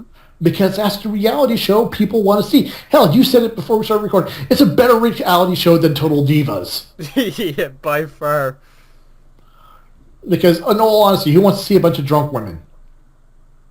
Mm-hmm. And made-up drama. Oh my God, this painting that she made looks awful. I hate her now. Yeah, remember when that was forced into the main roster storyline? Yeah. Fortunately, I do. Yeah, it's just... And the other stuff in NXT as well. I mean, the tag division is The tag division is incredible. on fire! Jesus Christ, even though James one of the people I cannot stand in this world, you know, I still cheer for them. Mm-hmm. You know, because it's like they're getting that push. They're like not going out there 5 minutes later, oh, match is over. Mm-hmm. They're going out there and they're putting everyone on that card is putting in the best matches I've seen in wrestling in a long time. Mm-hmm. Yep. You know, and it's great. I am so excited for what 2016 is going to bring, and I can't wait. Yep. I know it's going to be fucking awesome. And I mean, we've seen a lot of people leave NXT, like Kevin Owens is gone, the 3D women's wrestlers that we've mentioned, Charlotte, Becky Lynch, and Sasha are gone now. But at the same time, they've got so much other great talent. They've got Samoa Joe in there now. Yeah, and you know he's not going to be going to the main roster. He's there to help the kids. I mean, he's already been in wrestling for 15 years now. Yep. And if he does go to the main roster, it's only going to be for like a short run, maybe. Yeah. You know, it's I can't stop saying good stuff about NXT. Yep. And James Storm is down there now. Which blew my mind. Yeah. Finally, you know, it's nice seeing those guys finally work for an organization that will actually pay them. Right? Oh, the fall of TNA. How they are falling, too. Mm-hmm. Yep. Oh, that WWE killer. Yeah, right. It's okay. We got Hulk Hogan on Hulk Hogan changed everything different about TNA. Mm-hmm. Yeah. He changed how everything was good about TNA. Yeah. It's like, hey, six-sided ring and all this and that. No, we're getting rid of all that. Mm-hmm. Why? Because we got Val Venis. Val Venis! But you know what has been a good wrestling promotion? Lucha Underground. The best non-wrestling promotion out there. Yeah. That show is blatantly a sitcom, and I love it. Yep. They take the TV production to a whole nother level, and it's...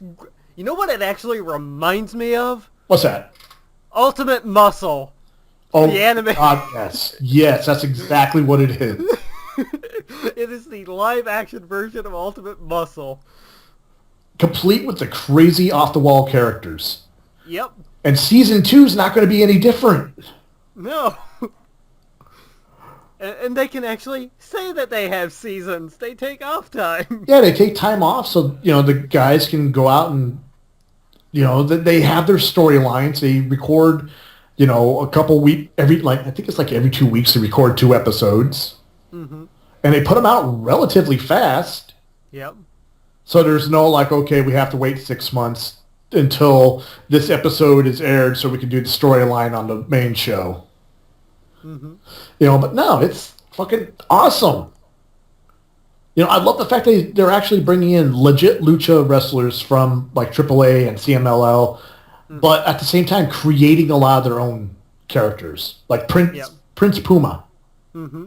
who is also known as Ricochet, Mm-hmm. who is an insanely talented wrestler, Mm-hmm. but he's not Mexican.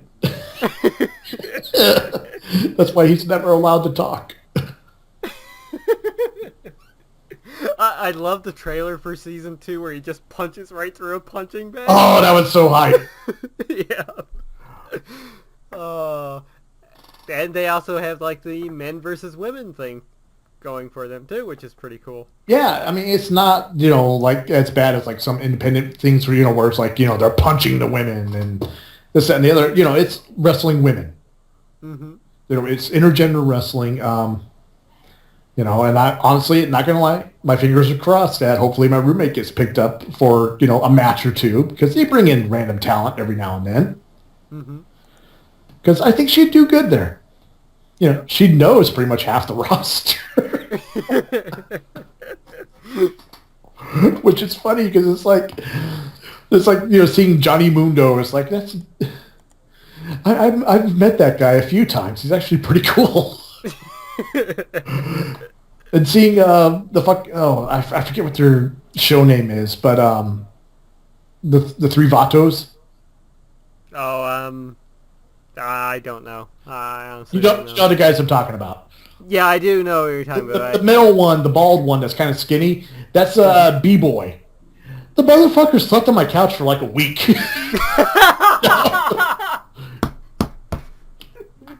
Oh, that's fucking great, man. We refer to him as Uncle Benny. Because, he's been wrestling a long time. He's one of those guys. He's just got a wealth of information to share with everybody. Yeah. And, his buddy, Little Cholo, I remember seeing him wrestle way back when I first started getting into training. Mm-hmm. It's really cool seeing a lot of these guys. It's like, hey, I know him. And it's the same way with NXT. Mm-hmm. Like, there's one referee in particular, his name is Drake Younger. Well, that was his wrestling name. He used to wrestle for like CZW, Combat Zone Wrestling. He's wrestled for Supreme Pro Wrestling here in Sacramento. He's wrestled, all over the world, and he's one of their top refs right now. Mm-hmm. And it's like, hey, we know that guy. It's even crazier because, my roommate, she's wrestled Bailey like a few months before she got signed to NXT. Yeah, that's crazy. I mean, I showed you the video. Yep. And you were like, oh, wow, Bailey's working the heel. Yeah, I was mind-boggled by that. I was like, holy shit. Well, plus this was like pre-Bailey.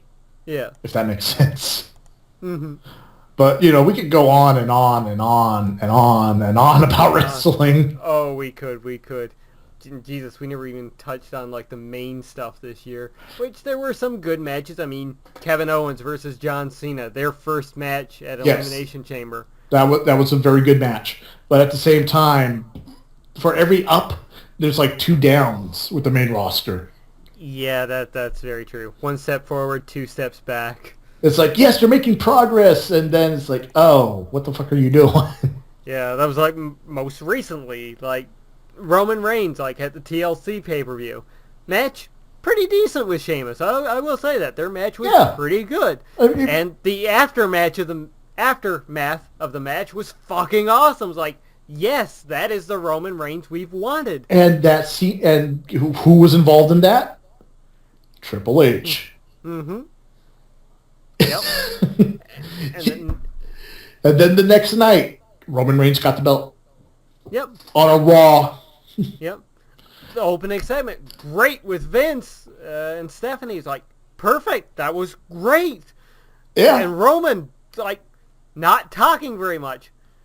Like, that's what we've wanted him to be, is like this silent badass, essentially. And we got a little bit of that. Yeah, he doesn't need to be cutting 20-minute promos. Talking about testicles. Tater tots. Yeah. Just, Jesus Christ. I didn't know we were back in the 80s. Yeah. It's just, he's a badass. You portray him as a badass. I mean, he's the only guy who wrestles in body armor. Mm-hmm. Just have him be a badass. Yep. Like, yeah, they dipped a little bit into that Stone Cold well, and it worked out. Worked really good. Yep. Even on this past Monday night, I mean, there was a lot of downs. I did like the little twist about the arrest thing. I was like, at first when it was happening, it's like, oh, they're going like the baby face gets arrested thing. It's like, oh, they had the heel be arrested. Okay.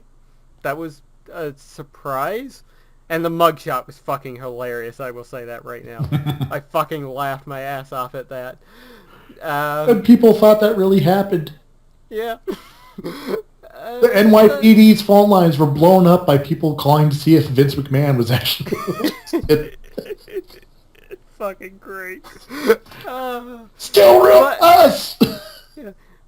But Roman, in that moment, good! Like, less talking, and where he just held the mic out for the quote-unquote officer. That was great. Like, yes, more of that. That is the comedy I want to see from Roman Reigns. Yeah. Not telling stories or being goofy or dropping catchphrases. Mm-hmm. It's going to rain up in here. Like, oh, whatever. Just stop. Yep. Just stop.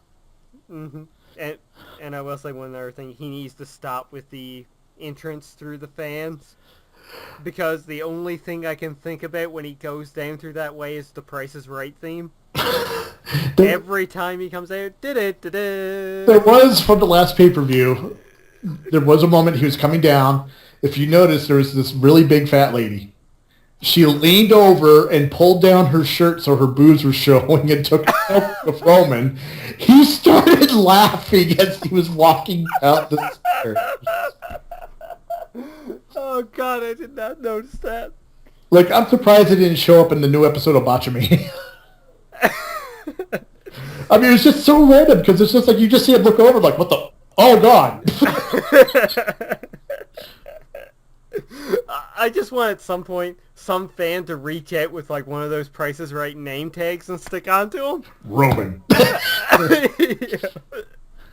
Yeah, I mean, it'd be cool if he didn't always do it or would switch it up to different areas. Mm-hmm. But, all right. Well, we've been going on for a long time about wrestling, so let's talk about some of the best in movie trailers this year. Oh my God, we cornucopia. Yeah. And what I've written down here is mostly like the new stuff. Well, this honestly, looking at it, this is the stuff that stood out to me the most this past year. Mm-hmm. To be perfectly honest, like there were some other good trailers, but if you can't if you can't remember a trailer and keep talking about it, then it really didn't do its job, did it? Mm-hmm. No, that's very true. And I think like the oldest ones we've got here are the ones that stand out the most, and that's the Star Wars teaser #2 and the official trailer. Yeah. Like, fuck, that teaser trailer, that made like an attendance of like 2,000 grown men and women cry at the end of it. Yeah, because it felt like Star Wars. Yeah, exactly. Same thing with the official trailer, and it was done so well without spoiling anything. Yeah. Which I can't wait to actually get enough money together to go see it in the theaters. Mm-hmm. Because I have to see it in the theaters. Even though my daughter ruined parts of it. Thank you, sweetie. Daddy loves you. But still, I still want to see it. It's a Star Wars movie, and I've seen all the Star Wars movies in theaters. I can honestly say that. Yeah. Even before they were re-released. Remember, I'm old. But yeah, Star Wars really stood out. Another one, the Batman v Superman trailers. Yeah. Like each set of trailers seemed to change the theme of the movie. Mm-hmm. Yep. The teaser that we had, we did complain about that one, going, "Oh fuck, this is bullshit." But the first full trailer was actually really good. It had those standout moments, like Batman grappling away from a laser blast, and Classic Batman. yeah, like fuck, that is Batman. That is the Batman I've wanted to see on screen this entire time. It's got me excited for the movie. Mm-hmm. And even though like the second trailer did spoil a lot, A lot, yeah. it's still exciting and showed that yeah, there is going to be humor into this movie after all. Which it needed. Very much so. Very much so. So yeah. No, I'm just, it's got me excited. The Suicide Squad trailer. Mm-hmm. That's, Oh man, the music alone for that. which kills me that it's going to be a PG-13 movie. Mm-hmm. Like, that's my big complaint about it. Yeah. It's the Suicide Squad. DC has always been a bit more grown up with a lot of their comic books. Like, I remember being a kid and picking up I think it was issue 5 of the Suicide Squad when it first came out, Mm-hmm. and reading it, and there was cussing in it. Mm-hmm. I was like, whoa. Whoa, whoa. What is this? Yep. But that being said, like, man, like the characters look good. Yeah, for realistic versions of the characters. Yep. Even though, as we mentioned earlier, King Shark actually looks better than Killer Croc does here, which makes no sense. Yeah, I hope they do some digital altering to Killer Croc. Mm-hmm. Like, I'm okay with Killer Croc being in the movie, but he needs to be so much bigger. Oh God, yes. He needs to be like 7 foot tall. Easily, he needs to look imposing, not like some guy with bad skin. Yeah, exactly. He's got a rash. He's got a bad Killer Croc. rash. He was out in the sun too long. Yeah. We got our first taste of the new Joker. Mm-hmm. Which, Who? the only thing I don't like, I'm okay. I've had this conversation before. The tattoos, I'm okay with. But the one tattoo on his forehead, I am not okay with. Yeah. I'm still betting that the fan theory is going to be right that this is Jason Todd. And you're fucking wrong. You're fucking wrong. It is Jason Todd. Sorry. But for me personally, like, if that fan theory is true, that is the only way I will accept that damaged tattoo. That is the only way. It's like, yeah, the real Joker put that onto him. Yeah. I mean, if the fan theory is true, which it's not, I could see that. But from a character creation standpoint, a damaged tattoo is just too much. Mm-hmm. Like, I'm okay with all the other tattoos, the ha-ha-has and the jokers and the smiley faces. Yeah. It's like, okay, it's a little over the top, but yeah, I can see the Joker doing that. Yep. And he's got the laugh down pat. Oh my God, yes. I can't wait to see his actual performance as the Joker. Mm-hmm. And Margaret Robbie as Harley Quinn.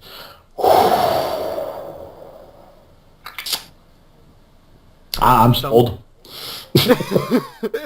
Yeah, that's going to be worth the price of admission right there. Yep, everyone's complaining, oh, that's not Harley Quinn, that's not, shut up. It's Margaret Robbie in hot pants. Sold. It's like, well, why does she have a baseball bat? Well, yeah, like she would actually carry around a giant fucking mallet. Marvel side, we got the Civil War trailer, which was holy fuck.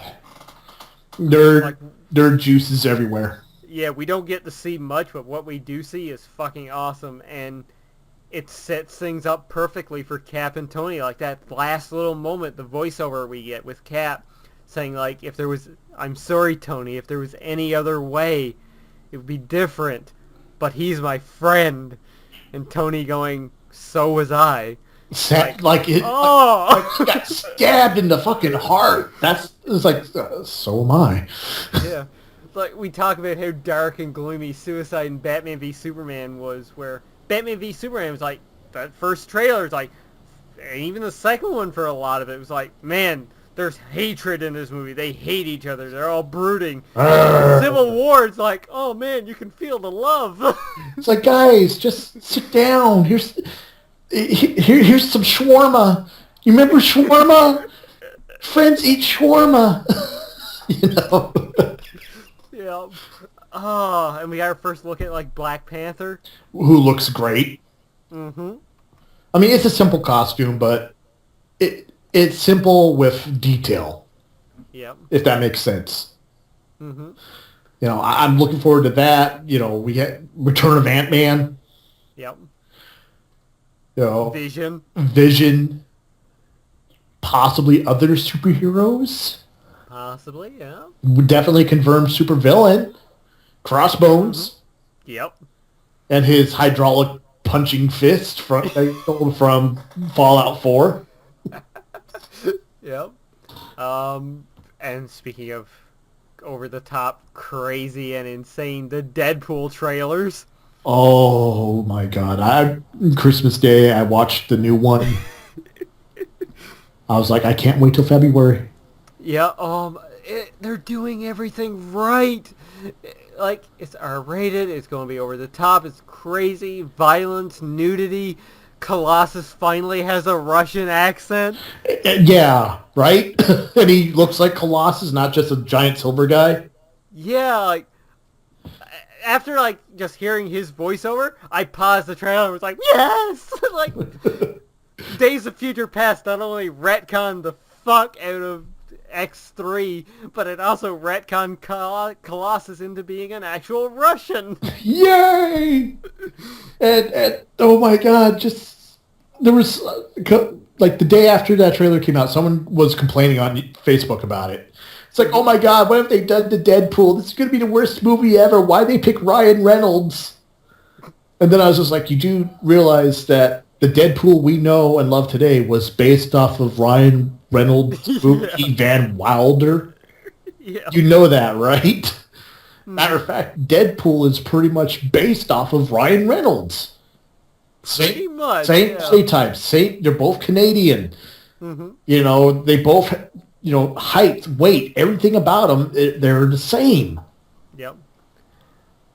Oh, fuck. Some of the other great moments from those trailers. The second one, where Deadpool is talking to the Colossus, and is like, don't need any of your X-Men bullshit.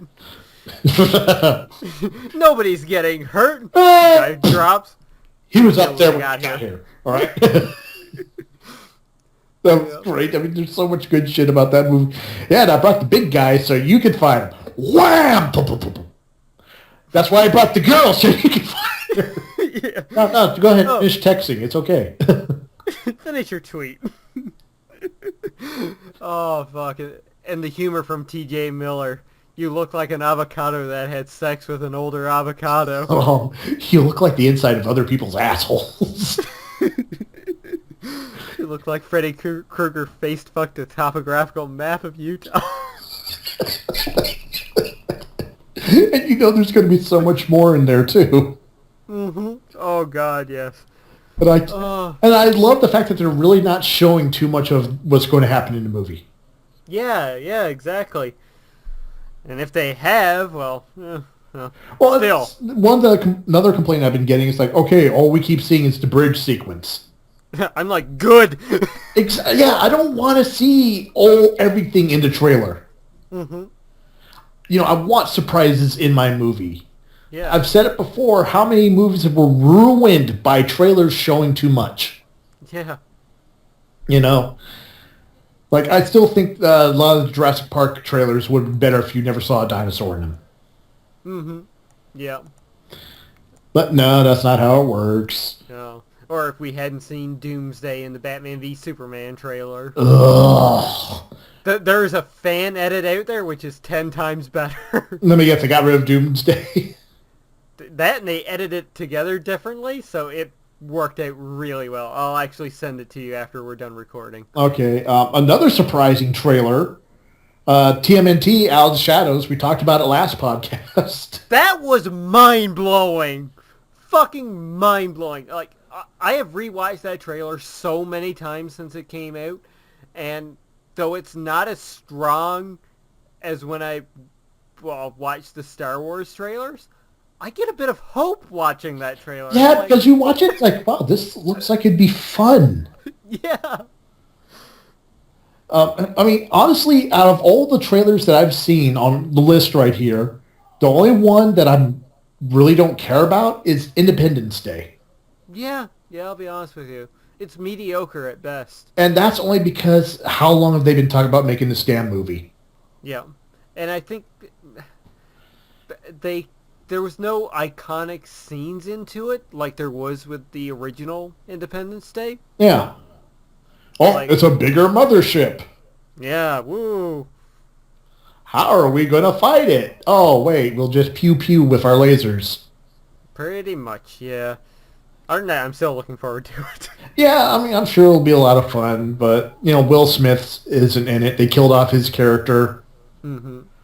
So it's like, yep. But they got Jeff Goldblum.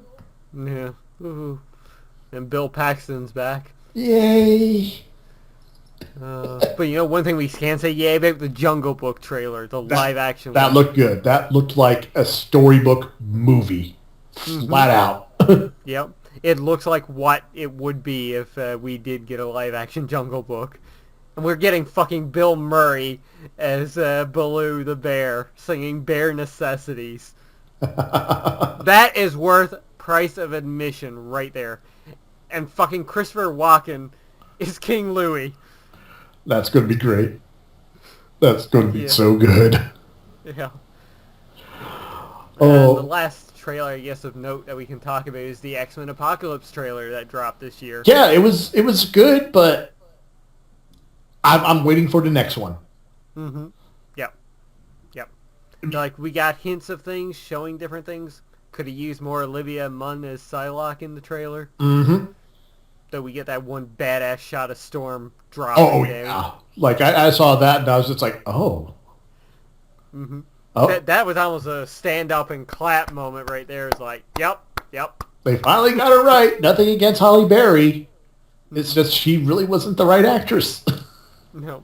And I'm going to say this right now. I am so excited for Apocalypse, the character, because after watching Ex Machina this year and after watching Star Wars, that guy, fucking awesome. He is going to be awesome as Apocalypse. Yes, he is. It's good. It's going to be a good movie. I'm honestly very excited for it. Mm-hmm. It's just I may not sound like it. It's just we're getting ready to push the 3-hour mark. Oh yeah, ooh yeah. Oh fuck! So it's a good thing we only have one thing on this next thing, and that's the biggest news of 2015. Biggest news. Yeah, and for us being Marvel geeks, this was an easy choice to make. This was the moment that I remember, like, I was getting ready to go to bed. This dropped at like 1:30 in the morning. I was up till 3 a.m. after this dropped, and I had to work at 7 the next morning. There was no fucking way I could sleep. I was so goddamn excited. Because dreams came true. Reality shattered. We got the announcement of Sony and Marvel teaming up to bring Spider-Man to the Marvel Cinematic Universe. Spider-Man was coming home. Where he belongs. He's no longer with the crazy uncle. No. He gets to come home where it's safe. Where he can be a teenager again. Yeah. And enjoy high school. Mm-hmm. And be a little nerd geek. Exactly. Oh, like this was like the most joyous moment. Like, for me, you, our other friends over at Marvel's, we celebrated the fuck out of this. Because if Sony is doing this, how much longer till Fox does it? Yeah, like... How much longer till Universal does it and finally gives back Namor? Mm-hmm. And the rights, the rights to a single Incredible Hulk movie. Mm-hmm. It's only a matter of time. Yeah. Sure, I mean, it kind of took 2 botched movies to bring Spidey back home, but still. Still, there's hope. There is hope now, finally. People care about Spider-Man. Yeah. Like, Marvel have been proving that they didn't need their big guns. Like, they didn't need the X-Men. They didn't need Spider-Man.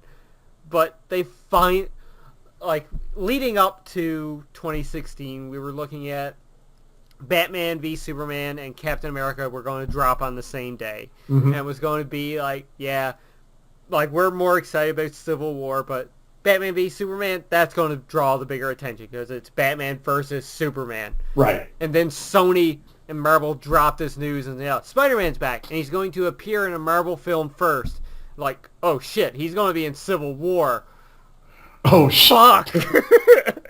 Like, Batman v Superman got pushed up to March at that point. They got the fuck out of there after that news. Yep. They're like, uh-oh, we can't. No, we can't. We just can't. Yeah. We can't do this. Yes. I mean, we're getting Spider-Man into the Marvel movies now, and Marvel is going to help produce solo Spider-Man films with Fox. Sony. Yeah, sorry, Sony. Fuck. Fox on the brain, apparently. So yeah, that's going to happen. And the only thing I am hoping for right now, well, two things actually. One, they get J.K. Simmons back to play J. Jonah Jameson. Yeah, he has to. And two, we get fucking Mysterio with a fishbowl on his head. Yes. That's all I want. And to be maybe played by Bruce Campbell. Or at least voiced. Yes. Because, I'm sorry, you can only have one Mysterio and he has to have a fishbowl. Yep. It can't be just a guy in a green suit with a weird mask. Because that ain't going to work. It has to be campy. It has to be cheesy. Because that's how it works. Yep. Just embrace it already. Stop fighting it. Exactly, and hopefully we get a good Green Goblin. I mean, fucking Norman Osborn will exist in the Marvel Cinematic Universe now. We can get an actual real Iron Patriot in Dark Avengers. Oh. Or if they finally make a Thunderbolts movie or a Thunderbolts TV. Oh. Yeah. Oh, just the thought makes me so happy. Yeah, like, there's so many possibilities now. Like, people have complained about Marvel not having good villains. They have the opportunity now to bring in some of the best villains ever. Yeah. Like, we don't know the ins and outs of the deals. Maybe they can't use them in their own movies without Spider-Man being there, but it could happen now. Yeah, it's an opening. And that's all that matters. Because honestly, if the other studios get off their fucking high horses and get on this, yep. Like I said, it's money. It's so much the money potential is staggering. Yep. I'm honestly still hoping that Marvel has gotten something from Fox out of the TV deal that they made for allowing Fox to make 2 X-Men related TV series. Hopefully Marvel got something out of that. Who knows? Maybe they get to use Wolverine in a movie. Well, Hugh Jackman's got like 1, maybe 2 movies left in him. I'm pretty sure if you tell him, yeah, hey, Hugh Jackman, you get to be in Avengers 3 alongside of Iron Man and Captain America. Oh, hell yeah. He'd be like, fuck yeah. Back to the gym I go. Back to the gym. Back to eating 16 chicken fillets a day. Yeah. Like, what? How much you gonna pay me? $1.50. Sure, I'll still do it. Good enough. Oscar, get out of my way. Okay, Dad. Oh, fuck. All right, well, let's try to wind down here a little bit. Can we? I don't know, man. 2015 has been one hell of a year. Fuck yeah, it has. Over on the Glitch State podcast, me and Izzy went through like a whole fucking stagger of awards. We didn't do that here on Stag Screen. I thought it would be better, as we just did. Better discussion anyway, just to talk about the year as a whole. But we do want to go through five Ooh. of our favorite movies this year. And not necessarily something that came out this year, maybe something we finally got around to watching this year, because, well, we can't afford to go to the theater all the fucking time. Yeah, true. So yeah, 5 of our favorite movies this year, and I'll kick it off with one of mine, and that's Ant-Man. Like I was hyped for this going in. I was like, Ant-Man's going to be awesome. A lot of people were doubting it, but I was like, fuck. You all doubted Guardians of the Galaxy. Yeah. Ant-Man is going to work. It is going to be awesome. It is going to be excellent. And fuck yeah, it turned out to be great. I saw that movie twice the same night when it came out. Oh. Opening night, I went to a 7 p.m. showing, turned around, went back into a 10 p.m. showing with the rest of my friends. It's worth it. Flat out. Ant-Man, yeah, that's definitely on my list too. Like you said, this was the little movie that could. Mm-hmm. It didn't have its biggest budget as the Avengers. It didn't have the huge amount of star power that the Avengers or, the settings. Yeah. But, or even name recognition. Yeah. Ant-Man. But they still pulled it off. Mm-hmm. They made Ant-Man look cool, which he is cool. Yes, he is a cool character, especially the way they explained it in this universe. Mm-hmm. I can't wait for them to do more stuff like that. Yep. I especially love, like, the one line, like, from Hank Pym when he was talking about stuff where Scott Lang was, like, so kind of like Iron Man. It's like, Iron Man, that's a toy. This is a real suit. Yeah, right. Which, if you look at it, that Ant-Man suit is fucking way more powerful than Iron Man. Yeah. Another thing that they brought up was like, the Avengers. The Avengers are too busy dropping cities out of the sky. I love that. Hank going through, like, this is what's happening. This guy is going to, like, destroy the world if we don't stop him. And Scott's first thought is, well, let's call the Avengers. It's like, finally, somebody gets it. I mean, there was so much good with that movie. Like, even the little things, like, there was a brief mention of why Yellow Jacket was going crazy. Mm-hmm. It's because, he didn't have the helmet was designed to protect him. Mm-hmm. To protect your, what was it? They explained that the Pym particles actually interfere with the functions of the brain. Yep. Essentially driving you a little crazy. Mm-hmm. That's why Hank couldn't wear the suit anymore. Yeah. He's already been pushed to his limits. Mm-hmm. I wish they could have focused on that a little bit more. Yeah. Because if you didn't catch that one line, then Yellow Jacket's whole thing going from slightly sociopathic to completely psychopathic. Yeah, it didn't make much sense. Yeah, it's just like suddenly, I'm crazy. Another great movie, definitely top 5, Age of Ultron. Mm-hmm. Like, seriously, what haven't we said about this movie already? I know, right? Fucking badass comic book movie. Fucking Hulkbuster versus Hulk. Yeah. We finally got to see that on the big screen. After so many years and so much teasing. Mm-hmm. Another movie, damn it, all of my, like, a majority of my top 5 are on the list of movies we already talked about. Mad Max. Mm-hmm. Simple, pure, great, adrenaline-filled action movie. Mm-hmm. Yep. It was a back-to-form kind of deal, and it worked really well. It worked very well. I mean, the editing, everything flowed so well in that movie.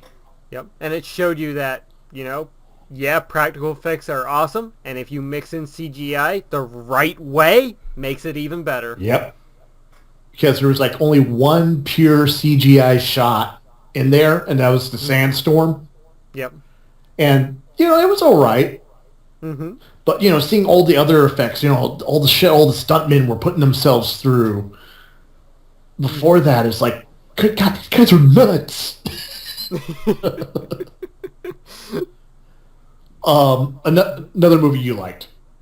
For me, one of the best original sci-fi movies this year, not based on a book or a sequel or anything like that. Ex Machina. Ooh, I haven't seen that one yet, but I want to. I considered going to it in the theater, but I didn't bother. Later on in, I think it was like the summer when I watched it, it popped up on the PlayStation Store, so I rented it on there. First time I had rented a movie in God knows how long. And goddamn, it was like the best $5 I'd spent that month because this movie was so good. It was a small film. Like, there's only one location that they're in, tight quarters, but just the character development and how like AI is really evolving and the creepiness of Oscar Isaac in that movie is like he's not really a villain. He kind of does some bad things, but he's doing them to like advance his vision of something. Yeah. It's so good. It is such a good sci-fi movie.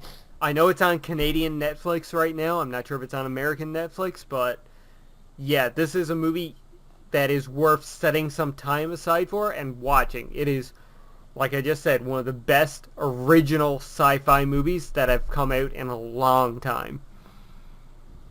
And like I said, I'm looking forward to seeing that. Mm-hmm. Because I love crazy little sci-fi movies like that. Mm-hmm. Yeah. No, it's excellent. That's all I can say of it. It was excellent. Blew away all of my... Like, I think I had seen one trailer for it. I kind of pushed it out of the side of my mind. Our friend Ozzy Legend was talking about it on Twitter for the longest time. I was like, maybe I should check that out. So I did, and yeah, no regrets. Absolutely loved it. And I do want to pick up the Blu-ray at some point. Yeah. I just got to get down and watch it. That's all. Check to see if it's on Netflix. Yep.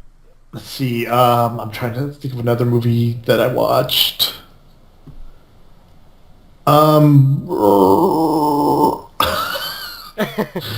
It's like I'm tired, but I'm trying to think. I know I've talked about other movies. What We Do in the Shadows. Oh yeah, I think I remember you speaking about that before. Yeah, it's a mockumentary about these three vampires living in modern day. Mm-hmm. But each vampire is like, you have your classic Dracula-esque vampire, then you have your pompous, pretty boy vampire, and one other one, and it's just the three of them living in modern day, dealing with vampire society. And it's a comedy. At one point, they run into a pack of werewolves.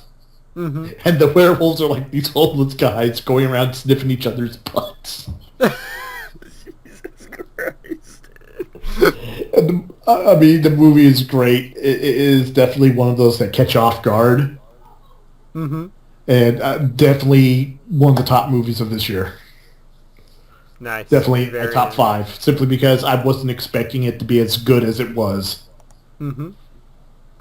Another one that hits my list is a movie that was actually kickstarted at one point, and it came out free this year on YouTube. It's on Netflix now. You can find it basically everywhere. There was also a game put out for it, which made my top 15 list. Of course, I'm referring to Kung fucking Fury. Kung Fury!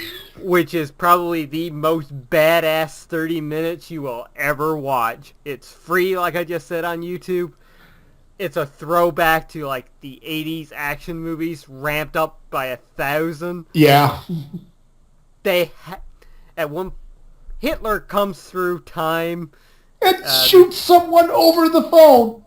Yes, he puts a gun to a phone and starts firing into the police department. It's fucking awesome.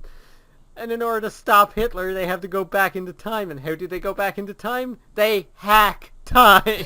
On an NES. Yes. And he goes back too far to like a prehistoric era where chicks with Gatling guns ride T-Rexes. Those were Valkyries. Yes, Valkyries, sorry. From the Laser Raptors. Yep. Saved from the Laser Raptors. And he gets sent to the right time by Thor. A giant Thor flexing in the middle of a lake. Yep. Oh, man. And it has, like, the best little fight ever with a metallic hawk fighting a T-Rex. These little arms fighting little legs. Like, that is so fucking good. That movie was just like... That movie was born and raised on the internet. Pretty much, yes. When people look back at the internet culture, that movie sums it up. Mm-hmm. And Kung Fury even had a cameo in the newest YouTube Rewind, so... That it did. I think it's like one of the top viewed things on YouTube right now.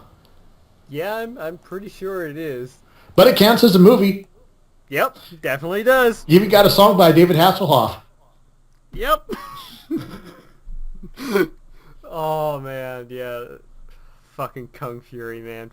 Fucking awesome. That's just...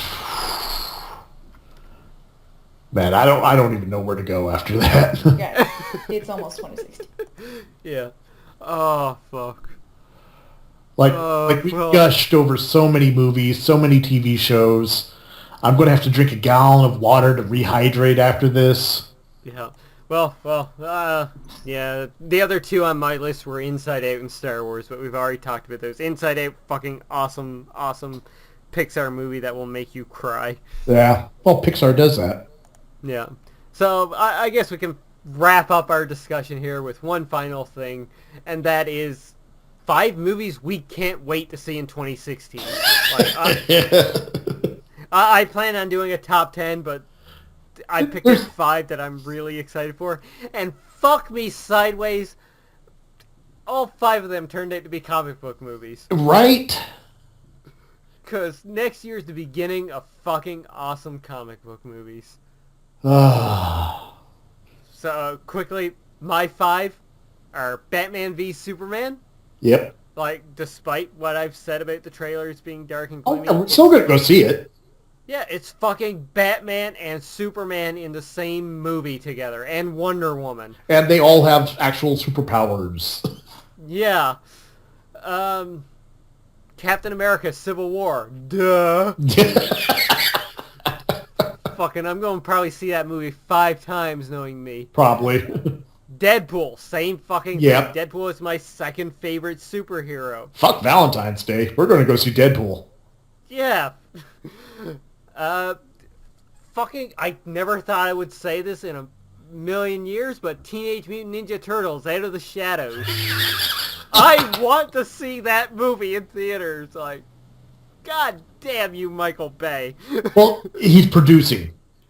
Still, I'm still going to blame him. All his fault. Every time. And the final thing, the final movie that I am probably most excited for in 2016, and it pains me because I'm going to have to wait 11 months to see it, Doctor Strange. Ooh. Because like Ant-Man and Guardians of the Galaxy before it, this is the next step for Marvel. This is introducing the mystical element into the universe. And we've seen the photos of him. Eggs Benedict Cucumberbatch looks fucking awesome as Doctor Strange. I can't wait till that stops. I honestly, it's like, okay, it was kind of funny at first. It's like, oh, he's got a hard-pronounced last name. Now it's just getting ridiculous. Benedict Cumberbatch. Yes. Or Stephen Strange. Mm-hmm. Man, like, I have been excited for a Doctor Strange movie since The Winter Soldier when he was just name dropped. Yeah. It's like oh. I still remember first time watching that movie in theater, friends, like, next to me, and, like, buddy's rattling off the names, and he says Stephen Strange. I jumped out of my seat and was like, what? I think I scared, like, the friends next to me. They're like, who? Some of them were, some knew it, but some of them never caught the name at the beginning. It's like, Stephen Strange, fucking Doctor Strange. Bah, bah, bah. So yeah, like, that movie I am on board for. I cannot wait. If I could buy tickets right now, I would. He would, folks. He bought his Star Wars tickets how many months ago? In September. Yeah. Yeah, honestly, my list is pretty much the same. Mm-hmm. Batman, Suicide Squad, Captain America, Deadpool, and Doctor Strange.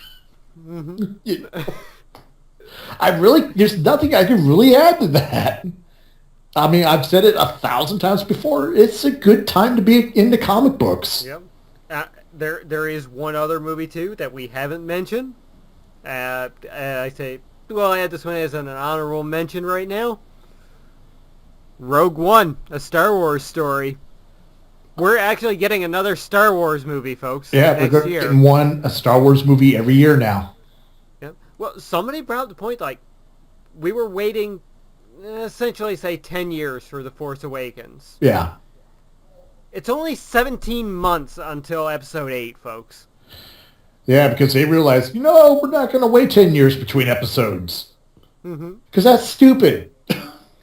Yeah, they released the first one in December for Christmas and whatnot because I think they needed more time to work on it and it was pushed up to December, or they wanted to get it out, sooner, so they put it in December. And besides, movies that come out this time of year have a chance to rake up a lot of fucking money. Look at fucking Avatar.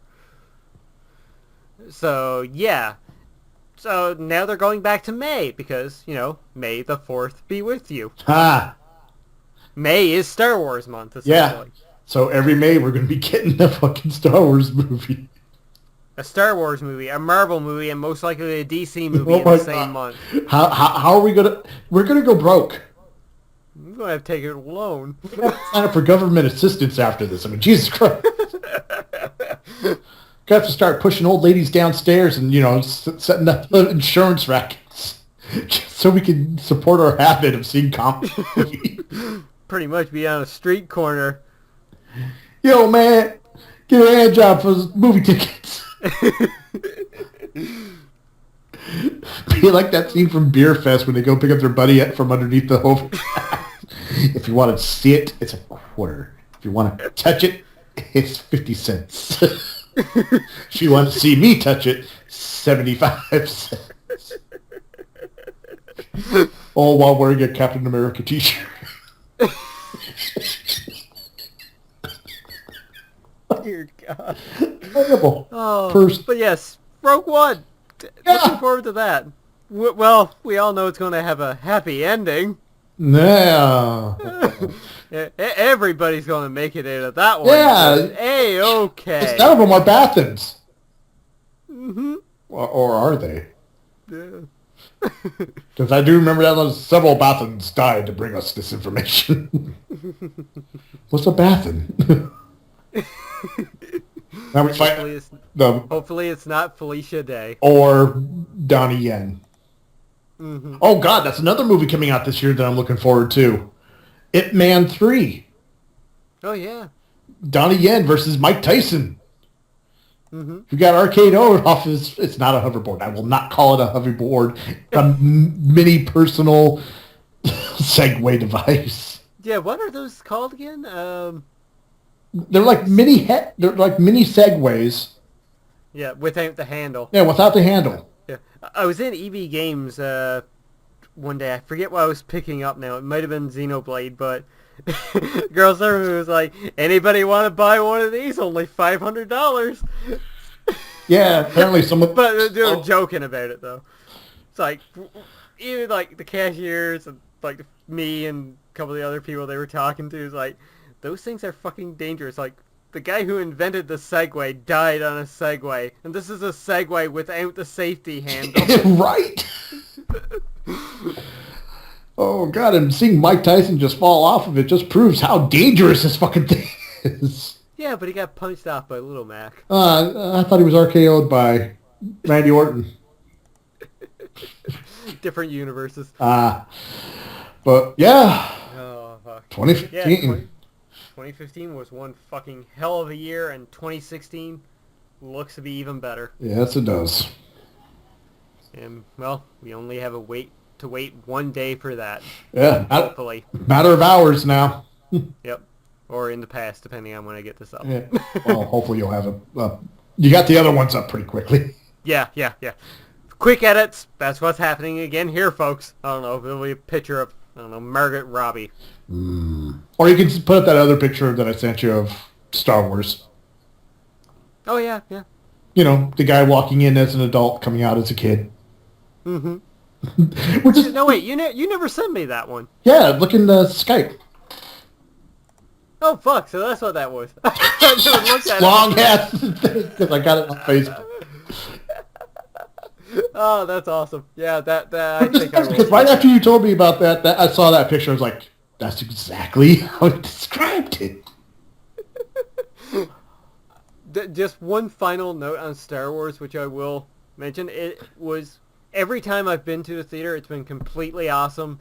Like looking to one side to the other and seeing like people of my generation in there, seeing the older generation in there who grew up with the originals, and seeing younger generations in there, like this being their first introduction to Star Wars. It's like that's a magical moment that does not happen very often. No, it doesn't. And it's something that needs to happen more and more often. Mm-hmm. Definitely. And it's great that, I say this much. I am jealous of the kids these days right now. Having this being their first real new Star Wars movie, I had to go through the prequels. It was a rough time. So be thankful, kiddies, if this is your first Star Wars movie. Right? Yeah. So yeah, 2015, one fucking hell of a year. Can't wait for 2016, and we better wrap this up because we have hit the 3-hour mark. Just for you, folks. Just for you. Indeed. And if you're watching this instead of being out for New Year's Eve, well, thank you. We appreciate that you're spending your night with us. Somebody has to. Yep. Lord knows we're not. I'm going to go out and get drunk. I'm going to go make bad decisions. I'm probably going to be drinking alone playing video games. Yeah, same here. All right, James, why don't you take us away for the final time? This year. Yeah. Well, ladies and gentlemen, thank you once again for tuning into this episode of The Static Screen, our recap of 2015. Dear God, what a year. Thank you from the bottom of our hearts. Looking forward to what insanity we bring to you next year. Till then, I'm ECW James. I'm Lord X. Stay classy, world. Bye. Peace.